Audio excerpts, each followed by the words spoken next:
ಶ್ರೀ ಗುರುಗಣಾಧಿಪತಯೇ ನಮಃ.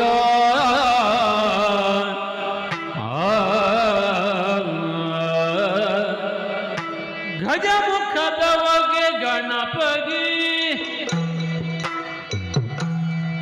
ಚೆಲ್ವತ್ರೆ ಜಗವಂದಿತರಿಗಾರತಿ ಎತ್ತಿರೆ. ಗಜಮುಖದವಗೆ ಗಣಪಗೆ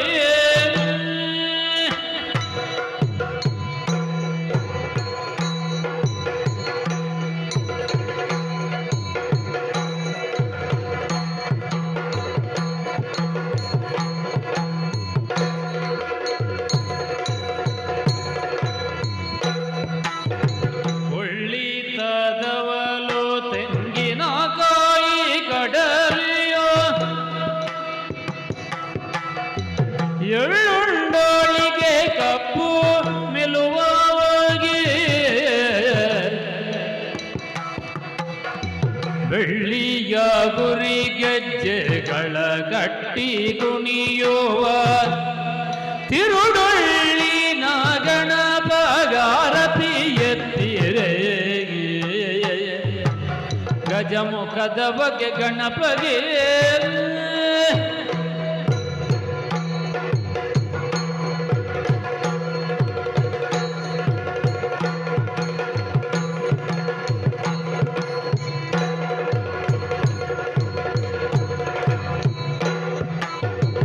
ದೇವತೆಗಳ ಕೈಯ ಕಪ್ಪ ಬಗಂಬಗೆ ನಾವಾಗ್ನೆಯುದದಿ ನಲಿವಾವಾಗಿ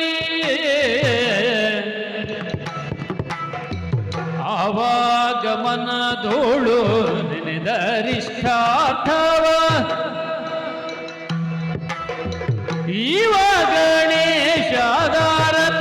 ಎತ್ತಿರೇ. ಗಜಮುಖದ ಬಗೆ ಗಣಪಗೆ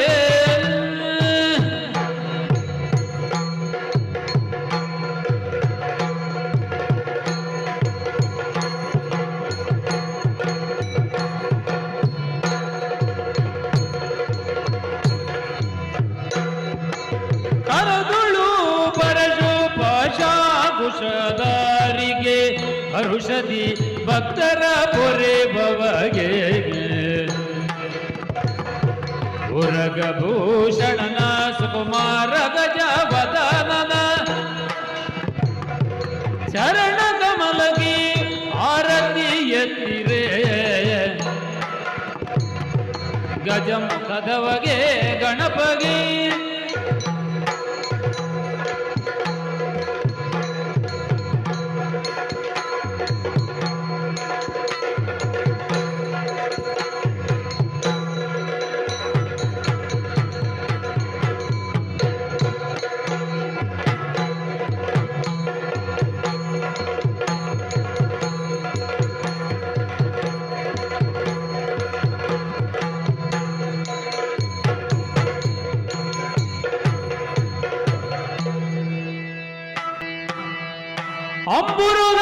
ಅಂಬುರುಗದಳನೇತ್ರೆ ಶ್ರೀ ದುರ್ಗಾಂಬಿಕೆಯ ಬಲಗೊಂಡು ಭಕ್ತಿಯೊಳು ಅಂಬಿಕಾ ಸುತ ವಿಘ್ನರಾಜನ ಪಿರಿದು ಸಂತುತಿಸಿ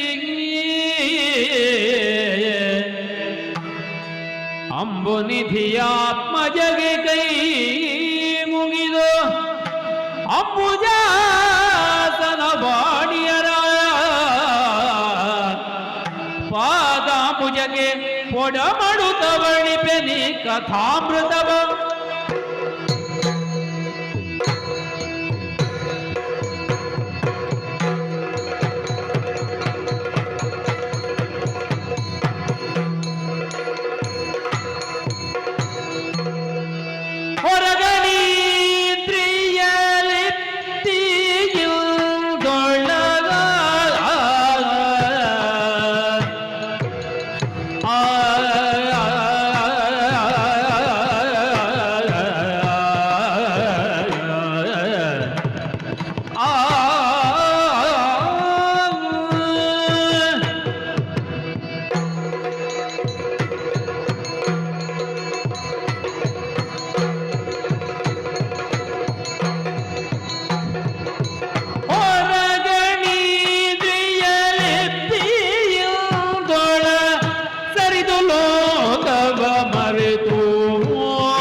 ಅದೆಷ್ಟೋ ವರುಷಗಳಿಂದ ತಪಸ್ಸು ಮಾಡುತ್ತಿದ್ದ ಜಾಬಾಲಿ ಮುನಿವರಿಯನ ಲೋಕ ಕಲ್ಯಾಣಕ್ಕಾಗಿ ಯಜ್ಞಯಾಗಾದಿಗಳನ್ನು ನೆರವೇರಿಸುವುದಕ್ಕೆ ಬೇಕಾಗಿ ದೇವತೆಗಳಿಂದ ಅನುಗ್ರಹವನ್ನು ಪಡೆಯಬೇಕು ಎಂಬ ಒಂದೇ ಒಂದು ಉದ್ದೇಶದಿಂದ ತಪಸ್ಸು ಮಾಡುತ್ತಾ ಇದ್ದೆ.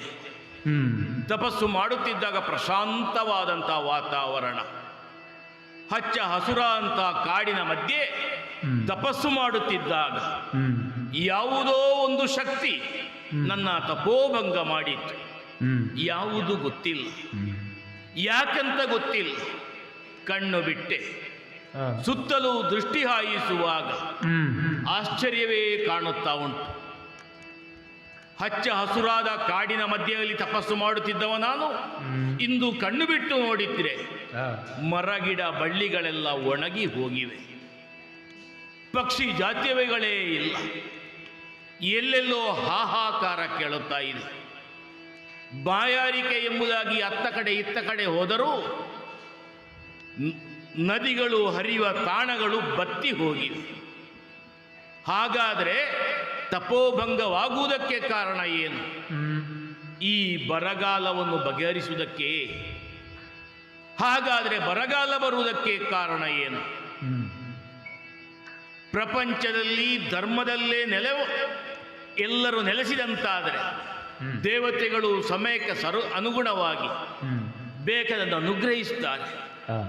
ಇಲ್ಲಿ ಏನೋ ಒಂದು ಆಗಬಾರದು ಆಗಿದೆ ಅಂತ ಸ್ಪಷ್ಟ. ಅದಕ್ಕೆ ಬೇಕಾಗಿ ಏನಾದರೂ ವಿಚಾರಿಸೋಣ ಎಂಬುದಾಗಿ ದೂರಕ್ಕೆ ಹೋದಾಗ ದೂರದಲ್ಲೇ ಯಾರೋ ಆರ್ತನಾದ ಒಂದು ಕೇಳಿತ್ತು. ಅತ್ತ ಬಳಿ ಹೋದೆ. ಹೋಗುತ್ತಾ ಇದ್ರೆ ನೋಡುವುದೇನನ್ನು, ಹತ್ತಿರ ಹೋಗುವುದಕ್ಕೆ ವಾಸನೆ ಬರುತ್ತದೆ.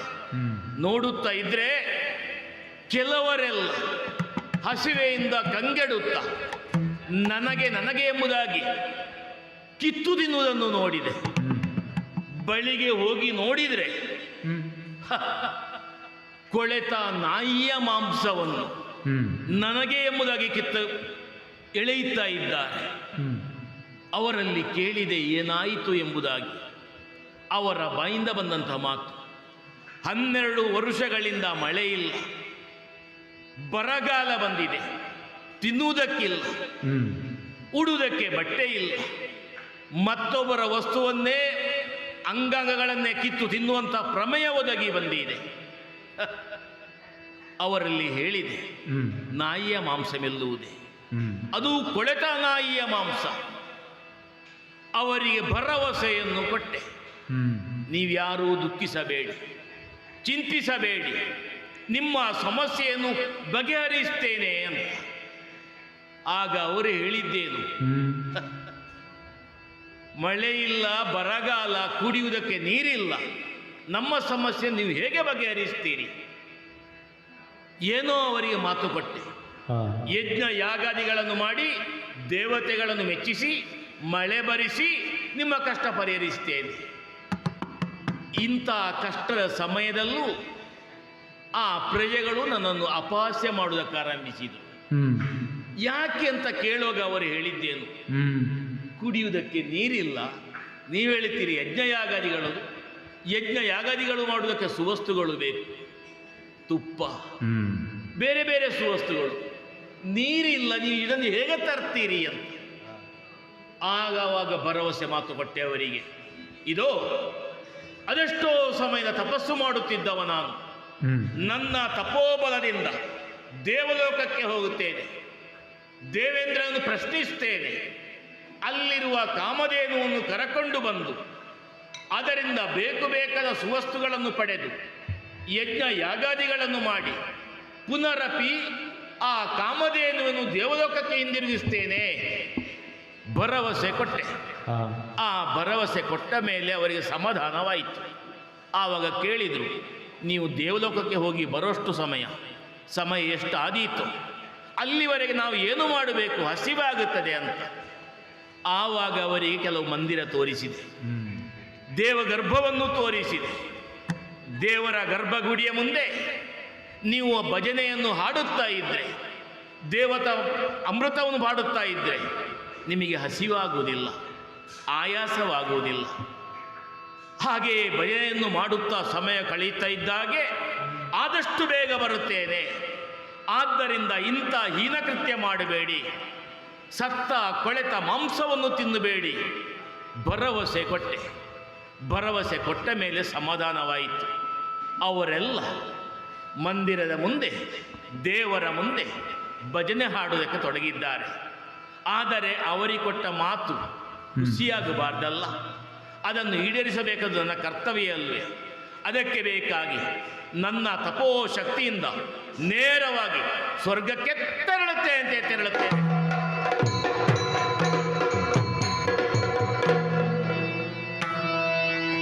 ಮುನಿವರ ಜಾಬಾಲಿಯ ಮಗವನು, ಮುನಿವರ ಜಾಬಾಲಿಯ ಮಗವನು ಕಂಟಿದಿರುಗೊಂಡು ಪಾದ ಪದ್ಮಕ್ಕೆ ಮಣಿದೋ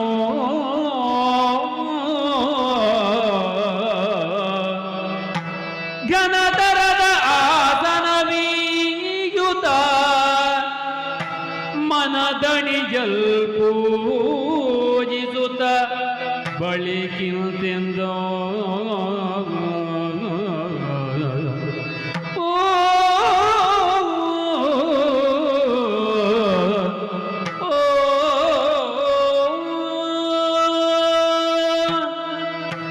ಜಾಬಾಲಿ ಮುನಿಗಳು. ದೇವೇಂದ್ರ ಸ್ವಾಮಿ, ಆಸನದಿಂದ ಎದ್ದು ಬಂದು ನಿಮ್ಮ ಪಾದ ಪದ್ಮಗಳಿಗೆ ವಂದಿಸಿಕೊಂಡಿದ್ದೇನೆ. ಸಂತುಷ್ಟನಾದ ಸಖಿ ಸಮೇತನಾಗಿ ನಿಮ್ಮ ಪಾದಗಳನ್ನು ತೊಳೆದವನಿದ್ದೇನೆ, ತಲೆಗೆ ಪ್ರೋಕ್ಷಿಸಿಕೊಂಡವನಿದ್ದೇನೆ. ಸ್ವಾಮಿ, ನಿಮಗೆ ಉಚಿತವೋ ನಾನರಿಯೆ, ಆದರೂ ನಮ್ಮ ಈ ಆಸ್ಥಾನದಲ್ಲಿ ಉಚಿತವಾದಂತಹ ಆಸನ ಇದುವೇ ಎಂದು ನಿಮಗೆ ಕೊಟ್ಟವನಿದ್ದೇನೆ. ಸ್ವೀಕರಿಸಿದ್ದೇನೆ ದೇವೇಂದ್ರ. ದೇವ, ನಿಮ್ಮ ಬರುವಿಕೆಯನ್ನು ಕಂಡ ಕೂಡಲೇ ಜಾಬಾಲಿ ಮುನಿಗಳು ಎಂದು ತಿಳಿದೆ ನಾನು.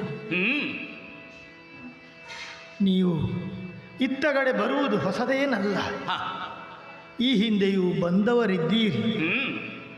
ಆದರೆ ಇಂದಿನ ನಿಮ್ಮ ಬರುವಿಕೆ ಏನೋ ವ್ಯತ್ಯಾಸವನ್ನು ಕಾಣುತ್ತಾ ಉಂಟು. ನಿಮ್ಮ ಮುಖದಲ್ಲಿ ಏನೋ ಒಂದು ವ್ಯತ್ಯಾಸವನ್ನು ಕಾಣುತ್ತಾ ಉಂಟು. ಕೇಳಬಹುದೇ? ಧಾರಾಳವಾಗಿ ಲಾಲಿಸಬೇಕು. ಮುನಿವರನೇ ಜಾಬಾಲಿ ಲಾಲಿಪುದು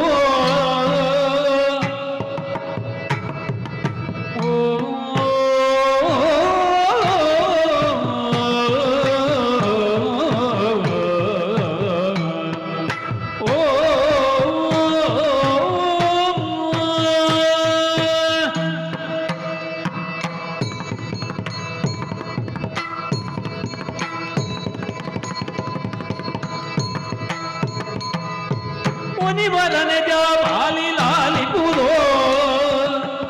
ನೀ ಬಿದ್ದ ಬಂದಿಗ ಘನತರದ ಕಾರ್ಯಗಳೇನಿಗುದೋ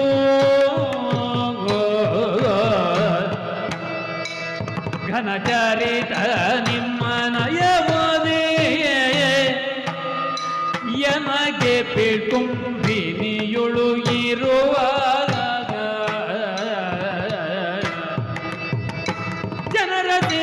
ತನುವ ನೆತ್ತಿಯ ಗುಣವನದಿ ಪಾವನಕ್ಕೆ ಕೃಪೆಯೋಳು ಮುನಿವರನೆ ಜಾಬಾಲಿ ಲಾಲಿಪುದೋ ನೀವಿದ್ದ ಬಂದಿಗ ಘನತರದ ಕಾರ್ಯಗಳೇನಿಗುದೋ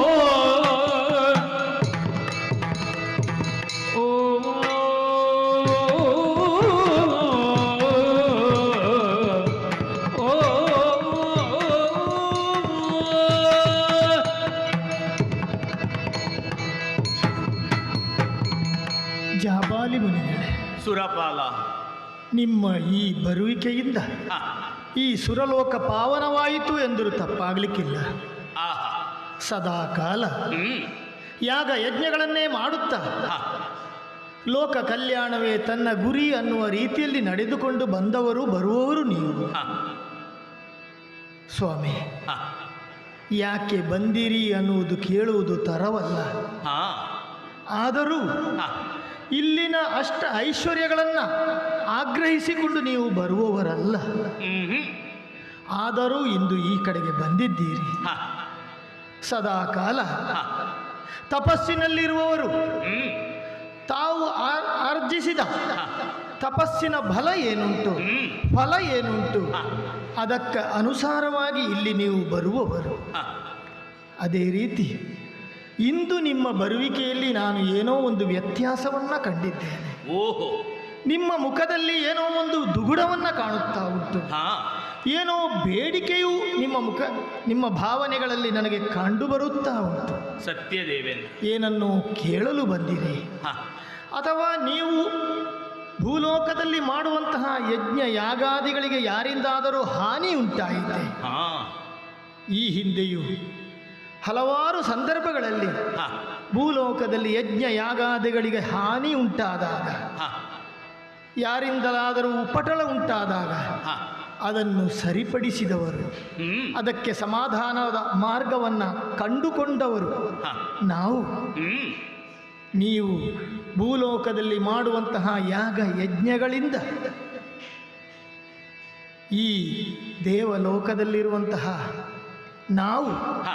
ಸರಿಯಾದಂತಹ ರೀತಿಯಲ್ಲಿ ಭೂಮಿಯಲ್ಲಿ ಪರಿಸ್ಥಿತಿಯನ್ನು ಇರುವಂತೆ ಮಾಡಲು ಸಹಕಾರಿಯಾಗುವುದಲ್ವೇ? ಆಗ್ಲೇಬೇಕು.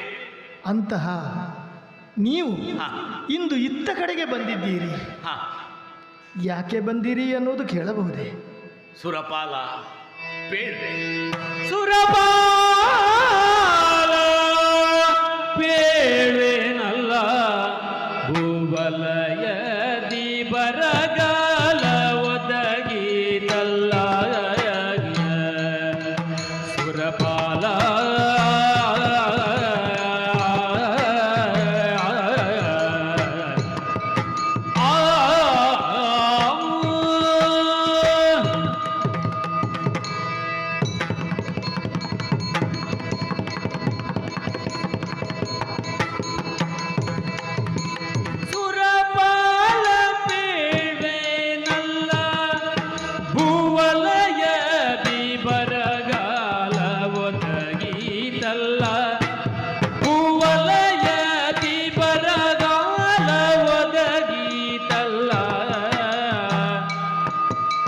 ಸುರಪಾಲ ಬೇಳ್ವೇನಲ್ಲ ಭೂವಲಯದಿ ಬರಗಾಲ ಒದಗಿದಲ್ಲ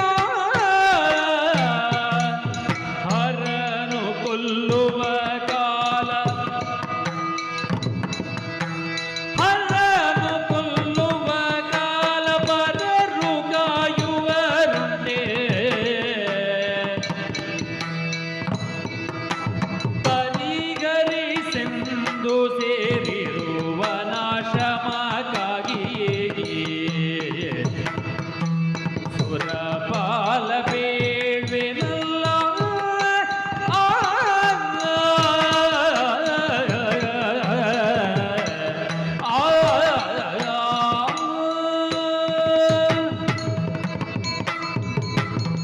ಸುರಪಾಲ ಮುನಿವರ್ಯ, ಸ್ಪಷ್ಟವಾಗಿ ಎಲ್ಲವನ್ನೂ ಹೇಳುತ್ತೇನೆ. ಆದರೆ ದೇವೇಂದ್ರ, ನೀನು ಏನು ಅರಿಯದವನಂತೆ ಇದ್ದೆ.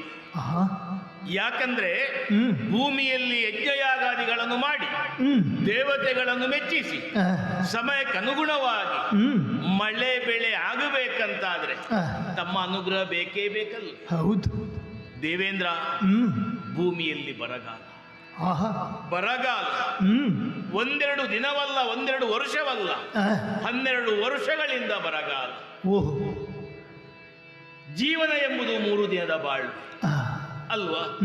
ಕೊನೆ ದಿನ ಸಾಯುವುದಂದ್ರೆ ಶಿವನೇ ಅವರ ಸಾವಿಕ ಲಯಕರ್ತ. ಹೌದು. ಆದ್ರೆ ಸಾಯುವಲ್ಲಿವರೆಗೂ ನೆಮ್ಮದಿಯಿಂದ ಬದುಕಬೇಕೋ ಬೇಡ? ಬದುಕಬೇಕಂತಾದ್ರೆ ತಿನ್ನುವುದಕ್ಕೆ ಆಹಾರ ಇಲ್ಲ, ಕೂಳಿಲ್ಲ, ಕುಡಿಯುವುದಕ್ಕೆ ನೀರಿಲ್ಲ. ಯಾಕಂತ ಯೋಚನೆ ಮಾಡುತ್ತಾ ಇದ್ರೆ ದೇವೇಂದ್ರ ನೀನೊಬ್ಬಲ್ಲ, ದಿಕ್ಪಾಲಕರು ಎಲ್ಲರೂ ಕೂಡಿ ಈ ಭೂಮಿಯ ಏಳ್ಗೆಯನ್ನು ಬಯಸುವವರು. ಹೌದು. ಸಮಯಕ್ಕನುಗುಣವಾಗಿ ಮಳೆ ಬರಬೇಕಂತಾದ್ರೆ ವರುಣನ ಕೃಪೆ ಬೇಕು. ವರುಣ ಯಾಕೆ ಸುಮ್ಮನೆ ಕುಳಿತ? ಯಾಕೆ ಮಳೆ ಬರಲಿಲ್ಲ? ಇಷ್ಟೆಲ್ಲ ಯೋಚನೆ ಮಾಡುತ್ತಾ ಇದ್ದಾಗ ಹ್ಮ್. ಧರ್ಮ ಧರ್ಮ ಹ್ಮ್. ಕೆಲವು ಕಡೆ ನಡೆಯುತ್ತದೆ, ಆ. ಇಲ್ಲ ಅಂತಲ್ಲ. ಹ್ಮ್. ಆದರೆ ಹ್ಮ್. ಇದನ್ನು ಬಗೆಹರಿಸಲೇಬೇಕಂತಾದ್ರೆ ಆ. ಒಂದು ಯೋಚನೆ ಮಾಡಿದೆ ನಾನು. ಏನು? ಅವರಿಗೆ ಭರವಸೆಯ ಮಾತನ್ನು ಕೊಟ್ಟೆ. ಭೂಮಿಯಲ್ಲಿರುವವರಿಗೆ ಓಹೋ. ಯಜ್ಞ ಯಾಗಾದಿಗಳನ್ನು ಮಾಡಿ ದೇವತೆಗಳನ್ನು ಮೆಚ್ಚಿಸ್ತೇನೆ. ಆ. ಮೆಚ್ಚಿಸಬೇಕಂತಾದ್ರೆ ಸುವಸ್ತುಗಳು ಬೇಕಲ್ಲ. ಹೌದು. ಅದಕ್ಕೆ ಬೇಕಾಗಿ ದೇವೇಂದ್ರ ಆ. ಇಲ್ಲಿರುವ ಕಾಮಧೇನುವನ್ನು ಬಯಸಿ ಬಂದವ ನಾನು. ಕಾಮಧೇನು. ಹೌದು, ಹ್ಮ್. ಕಾಮಧೇನು ನಮಗೆ ಬೇಡ, ಭೂಮಿಗೆ ಬೇಡ. ಆ. ನಿನ್ನ ಅಧೀನದಲ್ಲಿ ಇರುವವಳೆ, ಹ್ಮ್. ಅವಳನ್ನು ಕರಕೊಂಡು ಹೋಗಿ ಹ್ಮ್. ಬೇಕಾದಂತ ಸುವಸ್ತುಗಳನ್ನು ಪಡೆದು ಹ್ಮ್. ಆ ಬಳಿಕ ಹ್ಮ್. ನಿನಗೆ ಮರಳಿಸ್ತೇನೆ. ಆಹಾ. ಆವಾಗ ದೇವತೆಗಳೆಲ್ಲ ನೀವು ತೃಪ್ತ ಹೊಂದುತ್ತೀರಿ. ಆ. ಮನ ಮಾಡುವೆಯೇ ದೇವೇಂದ್ರ? ಮುನಿವರ್ಯ, ಒಂದು ಮಾತು. ಹ್ಮ್. ನಾನು ಆಗಲೇ ಹೇಳಿದ ಹಾಗೆ ಹಾ, ನಿಮಗಾಗಿ ನೀವು ಏನು ಕೇಳುವವರಲ್ಲ. ಹಾ, ಹಾ. ಲೋಕದ ಜನರ ಹಿತವೇ ತನ್ನ ಹಿತ, ತನ್ನ ಧ್ಯೇಯ ಅನ್ನುವ ರೀತಿಯಲ್ಲಿ ನಡೆದುಕೊಂಡು ಬರುವವರು ನೀವು ಅಂತೇಳಿ ಹೇಳಿದೆ. ಹಾ. ಅದಕ್ಕೆ ಅನುಸಾರವಾಗಿಯೇ ನಿಮ್ಮ ಮಾತುಗಳು ಬರುತ್ತಾ ಉಂಟು. ಹ್ಮ್. ಮುನಿವರ್ಯ, ಹಾ. ನೀವು ಇಲ್ಲಿ ಬಂದು ಹ್ಮ್. ನಮ್ಮಲ್ಲಿ ಮಳೆ ಬರಿಸಬೇಕು ಅಥವಾ ಬೆಳೆಯನ್ನು ಭೂಮಿಯಲ್ಲಿ ಉಂಟಾಗುವ ಹಾಗೆ ಮಾಡಬೇಕು ಅನ್ನುವಂತಹ ರೀತಿಯಲ್ಲಿ ಕೇಳುತ್ತೀರೋ ಅಂದುಕೊಂಡೆ. ಹಾ. ಆದರೆ ನೀವು ಕೇಳಿದ್ದೇನು? ಹಾ. ಯಾಗ ಯಜ್ಞಗಳನ್ನು ಮಾಡುವುದರ ಮುಖಾಂತರ ಭೂಮಿಯಲ್ಲಿ ಹಾ. ಸುಸ್ಥಿತಿಯನ್ನು ತರಲು ಪ್ರಯತ್ನ ಪಡುತ್ತೇನೆ ಅನ್ನುವ ರೀತಿಯಲ್ಲಿ, ಅದೇ ಮಾತು. ಅದಕ್ಕಾಗಿ ಸಹಕರಿಸಬೇಕು ಅನ್ನುವ ರೀತಿಯಲ್ಲಿ ಅಲ್ವೇ? ಹೌದು. ಮುನಿವರ್ಯ, ಹಾ.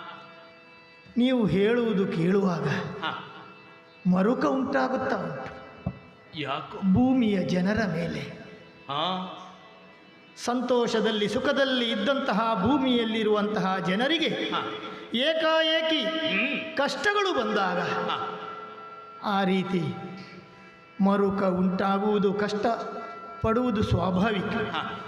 ಗ್ರಹಿಸದೇ ಬರುವಂತಹ ಪರಿಸ್ಥಿತಿ ಅದು. ಹ್ಮ್. ಆದರೆ ಒಂದು ನೀವು ತಿಳಿದಿರಬೇಕು, ಭೂಮಿಯಲ್ಲಿ ಯಾಕೆ ಈ ಪರಿಸ್ಥಿತಿ ಉಂಟಾಯಿತು ಅಂತಲೇ. ಯಾಕೆ? ಮುನಿವರ್ಯ, ಹಾ. ಇಂದಿನ ಕಾಲಕ್ಕೆ ಭೂಮಿಯ ಪರಿಸ್ಥಿತಿಯನ್ನು ನಾವು ನೋಡಿದೆವು ಅಂತೇಳಿ ಆದರೆ ಹಾ. ಎಲ್ಲಿ ನೋಡಿದರಲ್ಲಿ ಅನಾಚಾರ, ಹ್ಮ್. ಸ್ತ್ರೀಗಳ ಮೇಲೆ ಅನಾಚಾರ, ಹಾ. ಗೋವುಗಳ ಮೇಲೆ ಅನಾಚಾರ, ಹಾ. ಮಾಡಬಾರದ್ದನ್ನು ಮಾಡುತ್ತಾ ಇದ್ದಾರೆ. ಹಾ. ಯಾಗ ಯಜ್ಞಗಳು ನಡೆಯುತ್ತಿಲ್ಲ. ಹಾ. ಯಾಗ ಯಜ್ಞಗಳನ್ನು ಮಾಡುವುದು ಬಿಡು, ಹಾ. ಆ ಮಾಡುವುದರಿಂದ ಸಮಯ ವ್ಯರ್ಥ, ಧನ ವ್ಯರ್ಥ ಅನ್ನುವ ರೀತಿಯಲ್ಲಿ ಜನರು ಆಡಿಕೊಳ್ಳುತ್ತಾ ಇದ್ದಾರೆ. ಹಾ. ಇಂತಹ ಪರಿಸ್ಥಿತಿಯಲ್ಲಿ ಹಾ. ಯಾವ ಕಾರಣಕ್ಕಾದರೂ ಹಾ. ಭೂಮಿಯಲ್ಲಿ ಮಳೆ ಬೆಳೆಗಳು ಆಗಲಿಕ್ಕೆ ಉಂಟು. ದೇವೇಂದ್ರ, ಆ. ವಿಚಾರ ಒಳ್ಳೆಯದು. ಹ್ಮ್. ಆದರೂ ನಾವು ವಿಮರ್ಶಿಸಬೇಕು. ಆ. ಈಗ ಭೂಮಿಯಲ್ಲಿ ಅನಾಚಾರ, ಅತ್ಯಾಚಾರ, ಅಧರ್ಮ ತಾಂಡವಾಡುತ್ತಾ ಉಂಟು, ಹೌದು. ಆ. ಆದರೆ ಹ್ಮ್. ಎಲ್ಲರೂ ಅಧರ್ಮವಂತರಲ್ಲೂ ಅಲ್ಲ. ಅಲ್ಲ. ಈಗ ನಾನು ಕಣ್ಣಾರೆ ಕಂಡಂತ ದೃಶ್ಯ, ಆ. ಹಸಿವೆಯಿಂದ ಕಂಗೆಟ್ಟು ಹ್ಮ್. ಕೊಳೆತ ನಾಯಿಯ ಮಾಂಸವನ್ನು ಕಿತ್ತು ಹ್ಮ್. ತಿನ್ನುವಷ್ಟು ಹೀನ ಪರಿಸ್ಥಿತಿ ಓಹೋ. ಭೂಮಿಯಲ್ಲಿ ಬಂದಿದೆ. ಆ. ಆದರೆ ಅನ್ಯಾಯ ಮಾಡುವವರು ಕೆಲವರಿದ್ದರು, ಹ್ಮ್. ಸದ್ಭಕ್ತರು ಒಳ್ಳೆಯವರು ಕೆಲವರಿದ್ದಾರೆ. ಆ. ಅವರಿಗೂ ಇದು ಬಾಧಿಸುವುದಿಲ್ವೇ? ಆ, ಖಂಡಿತವಾಗಿ. ಅಲ್ವಾ? ಹ್ಮ್. ಮಳೆ ಬಾರದಿದ್ದರೆ ಯಾರಿಗೂ ಮಳೆ ಇಲ್ಲ. ಆ. ಹಾಗಿದ್ದಾಗ ಶಿಷ್ಟರನ್ನು ರಕ್ಷಿಸಬೇಕು, ಹ್ಮ್. ಧರ್ಮವನ್ನು ಉದ್ಧರಿಸಬೇಕು. ಹ್ಮ್. ಹಾಗೆ ಆಗಬೇಕಂತಾದ್ರೆ ಇದು ಹ್ಮ್. ನಿಮ್ಮಲ್ಲಿ ನಾನು ಖಡಾಖಂಡಿತವಾಗಿ ಹ್ಮ್. ಮಳೆ ಭರಿಸಬೇಕು ಅಂತ ವಾದಿಸುವುದಲ್ಲ. ಆ. ನಿಮ್ಮನ್ನು ತೃಪ್ತಿಪಡಿಸೋದಕ್ಕೆ ಬೇಕಾಗಿ ಆ. ಯಜ್ಞ ಯಾಗಾದಿಗಳನ್ನು ಮಾಡಿಸಿಯೇ ಹ್ಮ್. ನಾವು ಫಲವನ್ನು ಪಡೆಯುವುದು. ಆ. ಯಜ್ಞ ಯಾಗಾದಿಗಳನ್ನು ಮಾಡಿಸಿದಾಗ ಹ್ಮ್. ಅದು ಧರ್ಮವಂತರ ಕಾರ್ಯವಲ್ಲ, ಹಾ. ಪೂಜನೀಯ ಕಾರ್ಯವಲ್ಲ. ಹೌದು. ಆದ್ದರಿಂದ ದೇವೇಂದ್ರ, ಹ್ಮ್. ನಾನು ಹೇಳಿದ ಕಡೆ ಮನ ಮಾಡಬೇಕಯ್ಯ. ಸ್ವಾಮಿ, ಹಾ. ನೀವು ಹೇಳುವಂತಹ ಮಾತು ಕೇಳುವಾಗ ಹಾ. ನಾನು ನಿಮ್ಮನ್ನು ಯಾವತ್ತೂ ಹ್ಮ್. ನಿರುತ್ಸಾಹಪಡಿಸುವವನಲ್ಲ. ಹಾ. ಆದರೆ ಹಾ. ಒಂದು ತೊಡಕುಂಟು. ತೊಡಕು. ನೀವು ಕೇಳಿದಂತಹ ಹಾ. ಆ ಕಾಮಧೇನು ಇಂದಿನ ಕಾಲಕ್ಕಾಗುವಾಗ ಇಲ್ಲಿಲ್ಲ, ವರುಣಲೋಕಕ್ಕೆ ಹೋಗಿ ಹೇಳುತ್ತೆ. ವರುಣಲೋಕಕ್ಕೆ ಹೋಗಿರುವಳಾಕೆ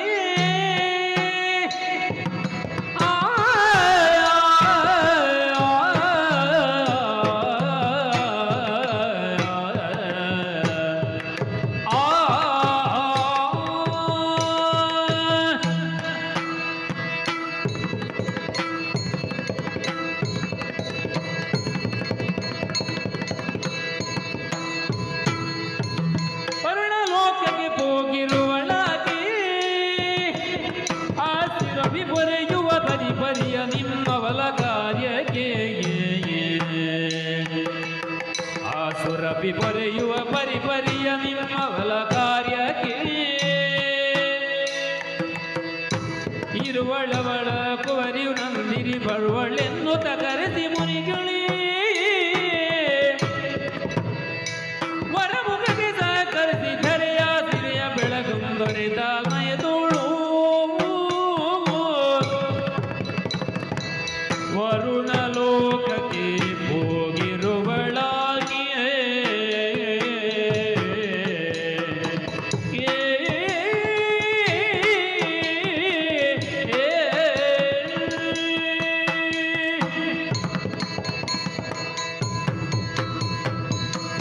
ಜಾಬಾಲಿಗಳೇ, ದೇವೇಂದ್ರ, ಸದಾ ನಮ್ಮ ದೇವತೆಗಳ ಕಾರ್ಯ ಏನುಂಟು? ಹ, ಭೂಮಿಯಲ್ಲಿ ಸುಸ್ಥಿತಿಯನ್ನು ಕಾಪಾಡಿಕೊಳ್ಳುವುದು. ಹ, ನಾವು ಮತ್ತು ನೀವುಗಳು ಪರಸ್ಪರ ಪೂರಕವಾಗಿ ನಡೆದುಕೊಂಡರೆ ಮಾತ್ರ ಅದು ಸಾಧ್ಯ. ಖಂಡಿತ. ಹಾಗಿದ್ದ ಕಾರಣ ಹ, ನಿಮ್ಮನ್ನು ನಾನು ನಿರುತ್ಸಾಹಪಡಿಸುವವನಲ್ಲ. ಹ, ಆದರೆ ಒಂದು ತೊಡಕು. ಇಂದಿನ ಕಾಲಕ್ಕೆ ಹ, ಆ ಕಾಮಧೇನು ನಮ್ಮ ಈ ಲೋಕದಲ್ಲಿ ಇಲ್ಲ. ದೇವಲೋಕದಲ್ಲಿ ಕಾಮಧೇನು ಇಲ್ಲ. ಇಲ್ಲವಯ್ಯ. ಅಂದ್ರೆ ಯಾವ ರೀತಿಯಲ್ಲಿ ನೀವು ಹ, ಉದ್ದೇಶವನ್ನ ಇಟ್ಟುಕೊಂಡು ಬಂದಿರೋ ಹ, ಅದೇ ರೀತಿಯ ಉದ್ದೇಶವನ್ನ ಹ, ವರುಣದೇವ ಹ್ಮ್, ತನ್ನ ಯಾಗ ಯಜ್ಞಗಳಿಗೆ ಸಹಕರಿಸಲೆಂದು ಹ. ಆ ಕಾಮಧೇನುವನ್ನ ಕೊಂಡೊಯ್ದಿರುವನಯ್ಯ. ದೇವೇಂದ್ರ, ಕಾಮಧೇನುವನ್ನು ಬಯಸಿ ಇಲ್ಲಿವರೆಗೆ ಬಂದೆ. ಆ, ವರ್ಣಲೋಕಕ್ಕೆ ಹೋಗಿ ಹಳಾಕೆ ತಾವು ಹೇಳುತ್ತಾ ಇದ್ದೀರಿ. ಹೌದು. ಪ್ರಯತ್ನ ಪಟ್ಟು ಪ್ರಜೆಗಳಿಗೆ ಭರವಸೆ ಕೊಟ್ಟು ಆ, ನಾನು ಇಲ್ಲಿವರೆಗೆ ಬಂದದ್ದು ವ್ಯರ್ಥವಾಗಿ ಹೋಯ್ತೇ ದೇವೇಂದ್ರ. ಮುನಿವರ್ಯ, ಹ, ಬಂದ ಕಾರ್ಯ ಯಾವ ಕಾರಣಕ್ಕೂ ವ್ಯರ್ಥವಾಗಲಾರದು. ಆ, ಅದಕ್ಕೊಂದು ಉಪಾಯವನ್ನ ನಾನು ಸೂಚಿಸುತ್ತೇನೆ. ಏನು? ನಮ್ಮದೇ ಆದಂತಹ ನಂದನವನದಲ್ಲಿ ಹ, ಆ ಕಾಮಧೇನುವಿನ ಮಗಳಾದಂತಹ ನಂದಿನಿ ಇದ್ದಾಳೆ. ನಂದಿನಿಯಮ್ಮ. ಆ, ಹ, ಆ ನಂದಿನಿ ಹ್ಮ್, ಕಾಮಧೇನುವಿನಷ್ಟೇ ಶಕ್ತಳು. ಹ, ಬೇಕಾದ್ದನ್ನೆಲ್ಲವನ್ನೂ ಕೊಡಬಲ್ಲಳು. ಹ, ಒಂದು ವೇಳೆ ಹ, ನೀನು ಅವಳನ್ನು ಒಲಿಸಿ ಹ, ಭಜಿಸಿ ಹ. ಅವಳನ್ನು ಮೆಚ್ಚಿಸಿ ಹ. ಕರೆದುಕೊಂಡು ಹೋಗಲು ಶಕ್ತನಾದರೆ ನನ್ನಿಂದ ಏನೂ ಅಭ್ಯಂತರವಿಲ್ಲ. ಅಂದ್ರೆ ಆ, ನಂದಿನಿಯ ಮೇಲೆ ತಮಗೆ ಅಧಿಕಾರ ಇಲ್ಲ. ಇಲ್ಲ. ಹ, ಕಾಮಧೇನು ಮೇಲೆ ಅಧಿಕಾರ ಉಂಟು. ಹೌದು. ನಂದಿನಿಯನ್ನು ಕರಕೊಂಡು ಹೋಗಬೇಕಂತಾದ್ರೆ ಆ, ನಾನೇ ಭಜಿಸಿ ಮೆಚ್ಚಿಸಿ ಒಪ್ಪಿಸಬೇಕು. ನೀವೇ ಪ್ರಯತ್ನ ಪಡಬೇಕು. ದೇವೇಂದ್ರ, ಮುನಿವರ್ಯ. ಇಲ್ಲಿವರೆಗೆ ಬಂದು ಹ್ಮ್. ಈ ಕಾರ್ಯಕ್ಕೆ ಹೊರಟ ಮೇಲೆ ಆ, ಇನ್ನು ಪ್ರಯತ್ನಿಸದೆ ಹಿಂದಕ್ಕೆ ಹೋಗುವುದಕ್ಕುಂಟೆ. ಆ, ಆದ್ದರಿಂದ ಹ್ಮ್. ತಾವು ಅಪ್ಪಣೆ ಕೊಟ್ಟಂತಾದ್ರೆ ಆ, ಅತ್ತ ಕಡೆ ಹೋಗಿ ಹ್ಮ್. ನಂದಿನಿ ಅಮ್ಮನ್ನು ಒಲಿಸುವ ಪ್ರಯತ್ನ ಮಾಡುತ್ತೇನೆ. ಹಾಗೇ ಆಗಲಿ. ಆ ಕಾರ್ಯದತ್ತ ಮುನ್ನುಗ್ಗಿ. ಆಗಲಿ, ಅತ್ತ ಕಡೆ ಹೊರಡ್ತೇನೆ.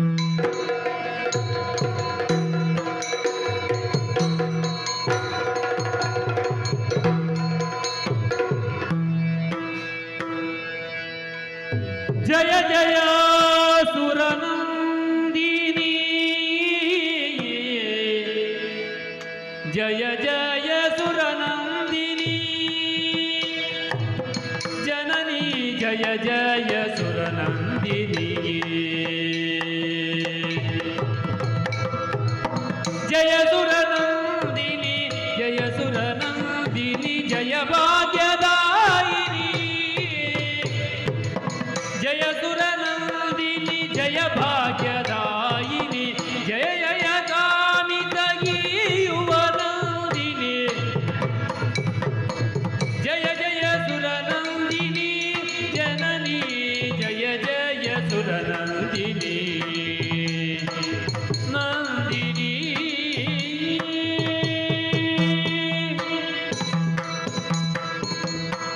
ಜಯ ಜಯ ಜಯ ಜಯ ಜಯ ಜಯ. ಅಮ್ಮ ನಂದಿನಿ ಮಾತೆ, ದೂರದಲ್ಲೇ ತಮ್ಮ ದರ್ಶನವಾಯಿತು. ಗೋಮಾತೆ, ಕಾಮಧೇನುವಿನ ಮಗಳು. ಇದೋ ಭೂಮಿಯಲ್ಲಿ ಎಲ್ಲರೂ ಗೋವುಗಳನ್ನು ಪೂಜಿಸುವವರು. ಗೋವುಗಳ ಮುಖದಲ್ಲಿ ತ್ರಿಮೂರ್ತಿಗಳಿದ್ದಾರಂತೆ. ಅದರ 2 ಕಿವಿಗಳು ಸೂರ್ಯಚಂದ್ರರಂತೆ, ಅದರ 4 ಪಾದಗಳು 4 ವೇದಗಳಂತೆ, ಅದರ 8 ಗೊರಸುಗಳು ಅಷ್ಟ ದಿಕ್ಪಾಲಕರಂತೆ, ಅದರ ಬಾಲವು ಸರ್ಪ ಜಾತಿಯವರಂತೆ, ಗೋವುಗಳ ಅಂಗಾಂಗಗಳಲ್ಲಿರುವ ರೋಮಗಳು 33 ಕೋಟಿ ದೇವತೆಗಳು. ಅಮ್ಮ, ಇದನ್ನೆಲ್ಲ ಅರಿತು ನಾವೆಲ್ಲ ಗೋಪೂಜೆಯನ್ನು ಮಾಡುತ್ತಾ ಇದ್ದೇವೆ. ದೂರದಿಂದ ನೋಡುತ್ತಾ ಇದ್ದರೆ ಅಮ್ಮ ತಾವು ಧ್ಯಾನಾಸಕ್ತರಾಗಿದ್ದೀರಿ. ಇದು ಅಮ್ಮ ತಮಗೆ ಸುತ್ತು ಬಂದಿದ್ದೇನೆ. 1 ಅಲ್ಲ 2 ಅಲ್ಲ 3 ಬಾರಿ ಸುತ್ತು ಬಂದೆ. ಮಂಗಳಾರತಿಯನ್ನು ಬೆಳಗುತ್ತಾ ಇದ್ದೇನೆ. ಇದು ಮೈದೋರ್ಬೇಕು, ಪ್ರಸನ್ನನಾಗಬೇಕು, ವಂದಿಸಬೇಕು, ಸಾಷ್ಟಾಂಗ ಎರಗಿದ್ದೇನೆ. ಯಾರು? ಜಾಬಾಲಿ ಮುನಿ ನಾನು. ಋತ್ವಿಜೋತ್ತಮ. ಋತ್ವಿಜೋತ್ತಮ ಮೆಚ್ಚಿದೆನು ಮನದಿಗೆ,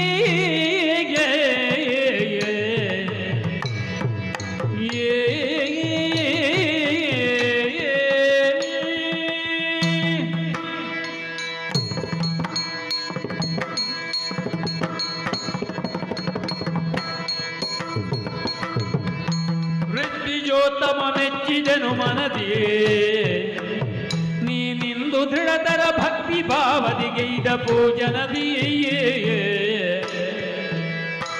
ಇತ್ತ ಬಂದಿಗುದೇನ ಕಾರ್ಯ ನಿಮಿತ್ತ ಅರ್ಚನಗೈದುದೇ ತಗೆಯೇ,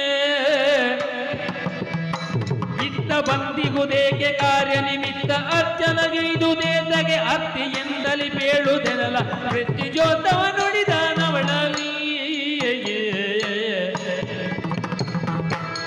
ಋತ್ವಿಜೋತ್ತಮ ಮೆಚ್ಚಿದೆನು ಮನದಿ,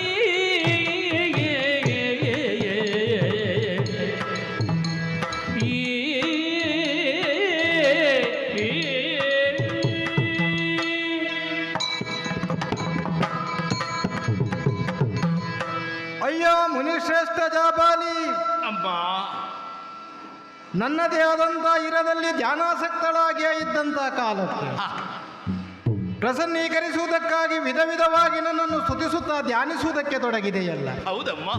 ನಿನ್ನ ಪ್ರಿಯವಾದಂಥ ನುಡಿಯನ್ನು ಆಲಿಸಿದಂಥ ಕಾಲಕ್ಕೆ ನಾನು ಎಚ್ಚೆತ್ತುಕೊಂಡು ನಿನ್ನನ್ನು ಗಮನಿಸಿದ್ದು. ಆಹಾ ಜಾಬಾಲಿ ಮುನಿಪ, ಅಮ್ಮ, ತಮ್ಮನ್ನು ಅರಿಯದೇ ಇರುವವಳೇನೂ ನಾನಲ್ಲ.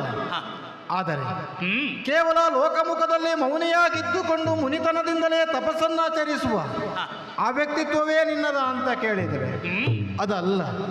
ಲೋಕಹಿತವನ್ನು ಕಾಯುವಂತಹ ದೃಷ್ಟಿಯಲ್ಲಿ ಯಾಗಾದಿಗಳನ್ನು ಮಾಡುತ್ತಾ ಇರತಕ್ಕಂಥ ಋತ್ವಿಜೋತ್ತಮನು ನೀನು ಹೌದು. ಆದ್ದರಿಂದಲೇ ವ್ಯಕ್ತಿಗತ ಹಿತಕ್ಕಿಂತಲೂ ಲೋಕಹಿತವನ್ನೇ ಬಯಸಿದ್ದರಿಂದಲಾಗಿ ಋತ್ವಿಜನಾಗಿಯೇ ಲೋಕಹಿತವನ್ನು ಪಡೆಯುವಂತ ನೀನು ನನ್ನನ್ನು ಸ್ತುತಿಸಿದಂಥ ಈ ಕಾಲಕ್ಕೆ ನಾನು ಋತ್ವಿಜೋತ್ತಮ ಅಂತಲೇ ಕರೆದದ್ದು. ಅದಕ್ಕೆ ಖಂಡಿತ ಸಂತೋಷ. ಸ್ವರ್ಗಕ್ಕೆ ನಿನ್ನಂಥ ಅನೇಕ ಮುನಿಪರ ಆಗಮಿಸುತ್ತಾರೆ. ದೇವೇಂದ್ರಾದಿಗಳನ್ನು ಅಲ್ಲ ಇನ್ನಿತ ದೇವತೆಗಳನ್ನು ಕಂಡು ಮರಳಿ ಹೋಗುವಂಥದ್ದು ಇಲ್ಲಿಯ ಸಾಮಾನ್ಯವಾದಂಥ ಕ್ರಮವಾಗಿರುತ್ತದೆ. ಅಥವಾ ಆ ದೇವತೆಗಳಿಂದ ಇನ್ನೇನನ್ನು ಬೇಕಾದದ್ದನ್ನು ಬಯಸಿ ಬರುವವರು ಇದ್ದಾರೆ. ತನ್ನ ತಪೋಸಾಧನೆಯಿಂದ ಸ್ವರ್ಗಕ್ಕೆ ಬರುವಂಥ ನಿನ್ನಂಥ ವಿರಳ ಮುನಿಗಳಿದ್ದಾರೆ. ತನ್ನದಾದಂಥ ಸಾಧನೆಯನ್ನು ಪೂರೈಸಿಕೊಂಡು ಮರಳಿ ಹೋಗುವವರು ಇದ್ದಾರೆ. ಅವರನ್ನೆಲ್ಲ ನಾವು ವೀಕ್ಷಿಸುತ್ತಾ ಇರುತ್ತೇವೆ. ಆದ್ದರಿಂದಲೇ ನಿನ್ನನ್ನು ಯಾರು ಅಂತ ಗುರುತು ಹಿಡಿಯುವುದಕ್ಕೆ ನನಗೆ ಸಾಧ್ಯವಾದದ್ದು. ಅಯ್ಯ, ಆದರೆ ನೀನು ಬಂದವನು ನನ್ನನ್ನು ಕಂಡೇ ಹೊರಟು ಹೋಗುವನಾದರೆ ದೂರದಿಂದಲೇ ಕೈ ಮುಗಿದು ಗೌರವದ ಭಾವದಲ್ಲಿ ಹೊರಟು ಹೋಗುತ್ತಿದ್ಯೋ ಏನು? ನೀನು ಅದನ್ನು ಮಾಡಲಿಲ್ಲ. ಧ್ಯಾನಿಸಿದೆ, ಪೂಜಿಸಿದೆ, ಮಂಗಳಾರತಿಯನ್ನು ಬೆಳಗಿಸಿದೆ. ನನಗೆ ಬಲ ಬಂಗುವ ಮೂಲಕವಾಗಿ ಅಮ್ಮ ನೀನು ಕಾಣಿಸಿಕೊಳ್ಳಬೇಕು ಅಂತ ಕೇಳಿಕೊಳ್ಳುವುದಕ್ಕೆ ತೊಡಗಿದೆ. ಆದ್ದರಿಂದ ನಿನ್ನಲ್ಲಿ ಮಾತನಾಡಿಸುವುದು ನನಗೆ ಅನಿವಾರ್ಯ ಮತ್ತು ಅದು ಪ್ರಸ್ತುತ ಅಂತ ಭಾವಿಸಿಕೊಂಡು ನಾನು ಮಾತನಾಡಲಿಕ್ಕೆ ತೊಡಗಿದ್ದು. ಅಯ್ಯ ಮುನಿಯೇ, ಕೇವಲ ವ್ಯಕ್ತಿಗತವಾದಂಥ ಹಿತಚಿಂತನೆಯನ್ನು ಬಯಸಿಕೊಂಡು ನಿಮ್ಮಂಥವರು ಬದುಕುವುದು ಅಲ್ಲ ಅಂತ ಗೊತ್ತಿರುವುದರಿಂದ ಯಾವುದೋ ಗಹನವಾದದ್ದೊಂದು ಇರಬೇಕು ಅಂತ ಭಾವಿಸ್ತೇನೆ. ಆದ್ದರಿಂದಲೇ ಯಾಕೆ ಬಂದೆ, ನನ್ನಿಂದ ಏನಾಗಬೇಕು, ಸ್ತುತಿಸುವುದರ ಹಿನ್ನೆಲೆ ಏನಾದರೂ ಇದೆಯಾ ಅಂತ ಆಡಿದರೆ ಪರಿಶೀಲಿಸಬಹುದಾಗುತ್ತದೆ. ಅಮ್ಮ, ನಂದಿನಿಯ ನೀ ಮಾತ ಕೇಳಮ್ಮ,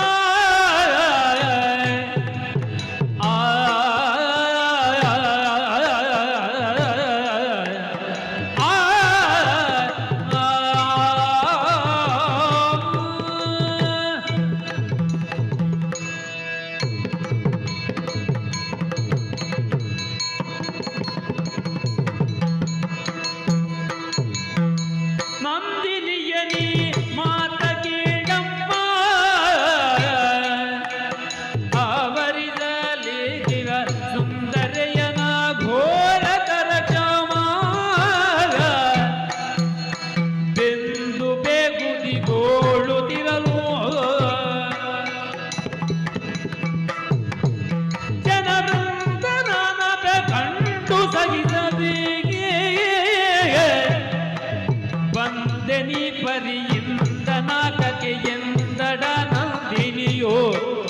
ನೋಟಿದಳು ನಂದಿನಿಯ ನೀ ಮಾತ ಕೇಳಮ್ಮ ಆ,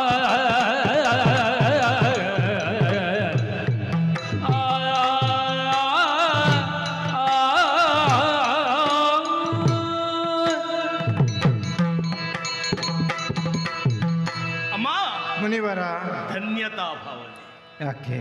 ಅಮ್ಮನನ್ನು ಕಾಣಬೇಕಂತಾದ್ರೆ ಪುಣ್ಯ ಮಾಡಿರಬೇಕಂತೆ. ಹಾ ಹಾಗಾದ್ರೆ ಅಮ್ಮನಲ್ಲಿ ಮಾತಾಡಬೇಕಂತಾದ್ರೆ ಅದೆಷ್ಟು ಪುಣ್ಯ ಮಾಡಿರಬೇಡ. ಸ್ವಲ್ಪ ಆನಂದ ಪುಳಕಿತನಾದೇನೆ.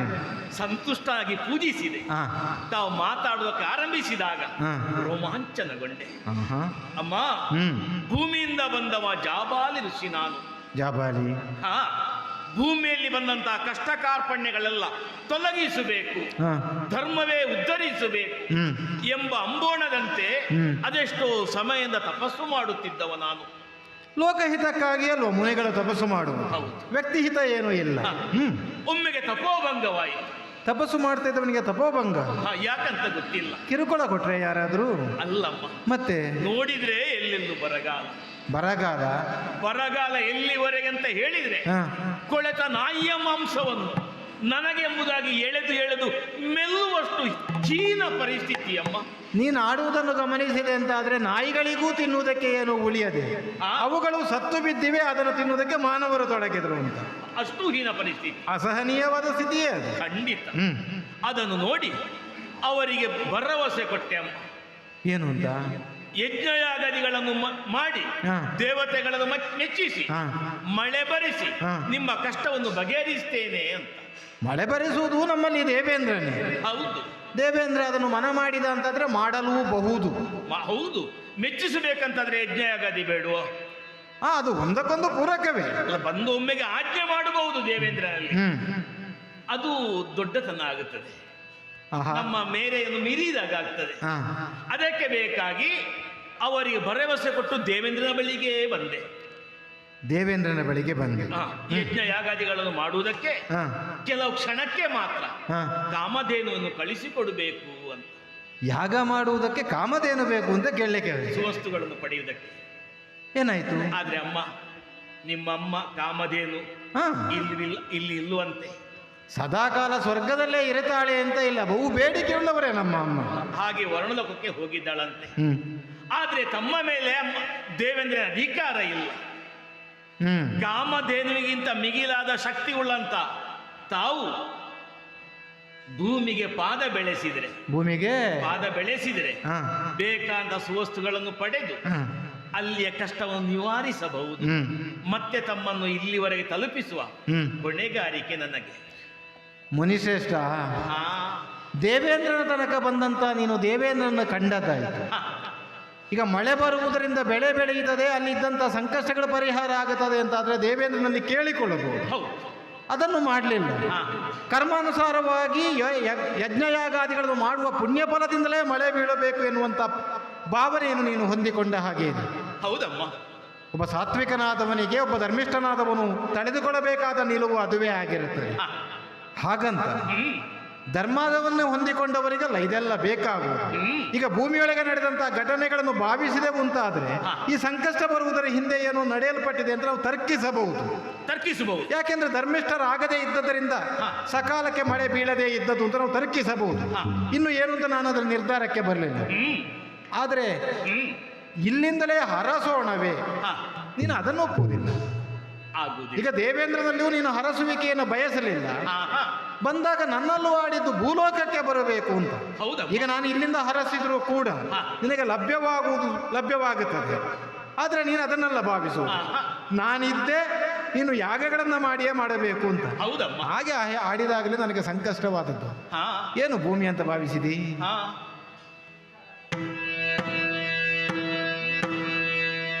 ಗರುಯಾದ ದುರುಳ ಜನರ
ಜಾಬಾಲಿ ಮನೆಗಳೇ, ಅಮ್ಮ, ಭೂಲೋಕದಲ್ಲಿರುವಂತಹ ಜನರ ಸಂಕಷ್ಟವನ್ನು ಪರಿಹರಿಸುವುದಕ್ಕಾಗಿ ಹೌದಮ್ಮ, ತಾವು ಮಾಡುವಂತಹ ಯಾಗವೇ ಮುಂತಾದವುಗಳ ಜೊತೆಯಲ್ಲಿ ಸಹಕರಿಸುವುದಕ್ಕೆ ನಾನು ಭೂಮಿಗೆ ಬರಬೇಕು ಅಂತ ತಾವು ಆಡುವುದು. ಹ, ಲೋಕದಲ್ಲೇ ಇರುವಂತಹ ಒಂದು ಮಾತು, ಯಾವುದಮ್ಮ? ಬುದ್ಧಿ ಕರ್ಮಾನುಸಾರಣೆ ಅಂತ. ಹ, ಅದು ಪರಸ್ಪರ ಪೂರಕವೇ ಆಗಿರುವುದು. ಹ್ಮ್, ಬುದ್ಧಿಯಿಂದಲೇ ಕರ್ಮ ಸಾಗಲ್ಪಡುತ್ತದೆ, ಹ, ಕರ್ಮ ಕಾರಣವಾಗಿಯೇ ಬುದ್ಧಿ ವಿಕಸಿತವೂ ಆಗುತ್ತದೆ ಆಗ. ಅಥವಾ ಸಂಕುಚಿತವೂ ಆಗಲ್ಪಡುತ್ತದೆ.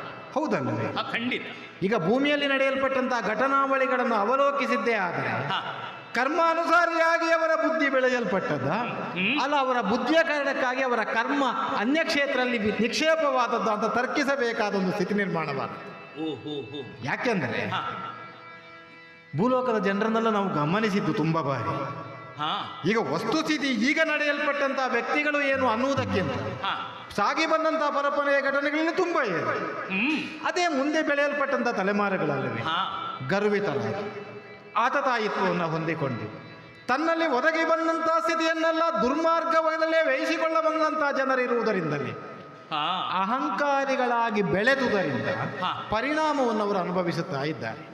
ಈಗ ತಮ್ಮ ಕರ್ಮಗಳು ಒಳ್ಳೆಯದೇ ಆದಂತಹ ದಾರಿಯಲ್ಲಿ ಆಗುತ್ತಿದ್ದರೆ ಹ, ಅವರಿಗೆ ಒಳ್ಳೆಯದಾದಂತಹ ಪರಿಣಾಮಗಳು ಸಿಕ್ಕುವುದಕ್ಕೆ ಸಾಧ್ಯತೆಗಳಿವೆ. ಹ್ಮ್, ನಾವು ನಿರೀಕ್ಷಿಸುವುದೇ ಹಾಗಲ್ವೇ? ಹಾ. ಒಳ್ಳೆಯ ಗಿಡವನ್ನೇ ನೋಡಬೇಕು, ಒಳ್ಳೆಯದಾದಂತಹ ಗೊಬ್ಬರಗಳನ್ನೇ ಉಳಿಸಬೇಕು, ಒಳ್ಳೆಯ ಫಲವನ್ನು ಪಡೆಯಬೇಕು ಅಂತ. ಹಾ.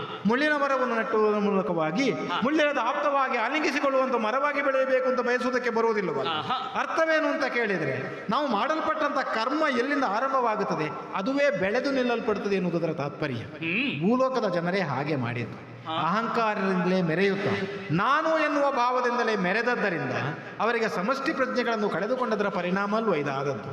ಭೂಲೋಕದಲ್ಲಿ ಬೇಕಾದಷ್ಟು ಮಂದಿ ಇಂಥವರು ಇದ್ದದ್ದರಿಂದಲೇ ಈ ಸ್ಥಿತಿ ನಿರ್ಮಾಣವಾದ್ದರಿಂದ ನನಗೆ ಬರುವುದಕ್ಕೆ ಸಾಧ್ಯವಿಲ್ಲ. ಬರಬೇಕು ಅಂತ ನೀನು ಆಡಿದರೆ ಇಲ್ಲಿಂದ ಬೇಕಾದರೆ ಔದಾರ್ಯದಿಂದ ಹರಸಬಹುದಾಗುತ್ತದೆ, ಯಾಕೆಂದರೆ ನಿಮ್ಮ ವ್ಯಕ್ತಿತ್ವವನ್ನು ಕಂಡದ್ದರಿಂದ. ಆದರೆ ಭೂಲೋಕಕ್ಕೆ ಬರುವುದಕ್ಕೆ ನನಗೆ ಏನೇನೂ ಮನಸ್ಸಿಲ್ಲ, ಅದು ಅಸಾಧ್ಯ. ಯಾಕೆಂದರೆ ಅದು ಮರುಳುತನವಾಗುತ್ತದೆ. ಮರುಳುತನವನ್ನೇ ಹೊಂದಿಕೊಂಡ ಜನರಿಗೆ ಸಹಕರಿಸುವುದಕ್ಕೆ ನಾನು ಬಂದೆ ಅಂದರೆ ಅದು ಮರಳುತನವೇ ಆಗುತ್ತದೆ. ಆದ್ದರಿಂದ ಮರಳುವುದೇ ಒಳ್ಳೆಯದು. ಅಮ್ಮ, ಒಂದು ವಿಚಾರ ಹೇಳುತ್ತೇನೆ. ಏನು? ಭೂಮಿಯಲ್ಲಿ ಕೆಟ್ಟವರಿಲ್ಲ ಅಂತಲ್ಲ, ನಾನು ಭಾವಿಸುವುದು ಕೆಟ್ಟವರೇ ಇದ್ದಾರೆ ಅಂತ. ಒಳ್ಳೆಯವರು ಇದ್ದಾರೆ, ಕೆಟ್ಟವರಿದ್ದಾರೆ. ಒಳ್ಳೆಯವರಿಂದ ಒಳಿತಾಗುತ್ತದೆ, ಕೆಟ್ಟವರಿಂದ ಕೆಟ್ಟದಾಗುತ್ತದೆ. ಒಂದು ನಾಣ್ಯಕ್ಕೆ ಎರಡು ಮುಖ, ಹೌದಪ್ಪ ಅಲ್ವಾ? ತದ್ರೀತಿಯಲ್ಲಿ ಬೆಳಕನ್ನು ತೋರಿಸಬೇಕಂತಂದ್ರೆ ಕತ್ತಲು ಬೇಕಾಗ್ತದೆ. ಅದಕ್ಕಲ್ಲೂ ಹಗಲು ರಾತ್ರಿ ಅಂತ ಹೇಳುವುದು. ಸರಿಯಪ್ಪ. ಆದ್ರೆ ಅಮ್ಮ, ಭೂಮಿಗೆ ಬರುವುದಿಲ್ಲ, ಅಲ್ಲೆಲ್ಲ ಕೆಟ್ಟವರೇ ಅಧರ್ಮವಂತರಂತ ಹೇಳಬೇಕಂತಾದ್ರೆ ಸುಮ್ಮನೆ ಹೇಳಿದ್ರೆ ಸಾಕಾಗುದಿಲ್ಲಮ್ಮ. ಸುಮ್ಮನೆ ಅಲ್ವಪ್ಪ, ಆ ಉದಾಹರಣೆ ಕೊಟ್ಟು ಯಾರಂತ ಹೇಳಿದ್ರೆ ಉತ್ತರ ಕೊಡಬಹುದಮ್ಮ. ಒಂದು ಉದಾಹರಣೆ ಸಾಕಾ? ಹೇಳಮ್ಮ. ಧರಣೀಶನಾಥ ವೀರ್ಯ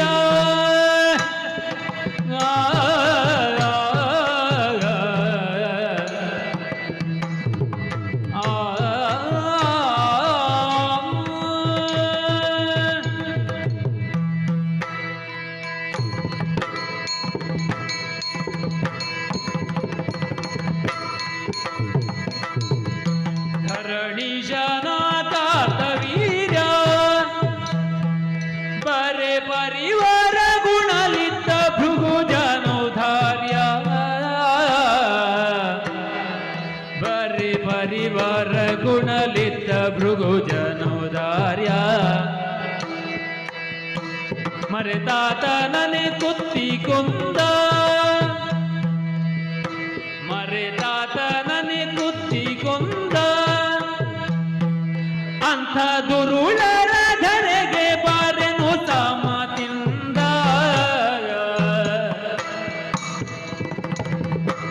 ಧರಣೀಶನಾಥ ವೀರ್ಯ ಬರೆ ಪರಿವಾರ ಗುಣಲಿಟ್ಟ ಭೃಗುಜನುಧಾರ್ಯ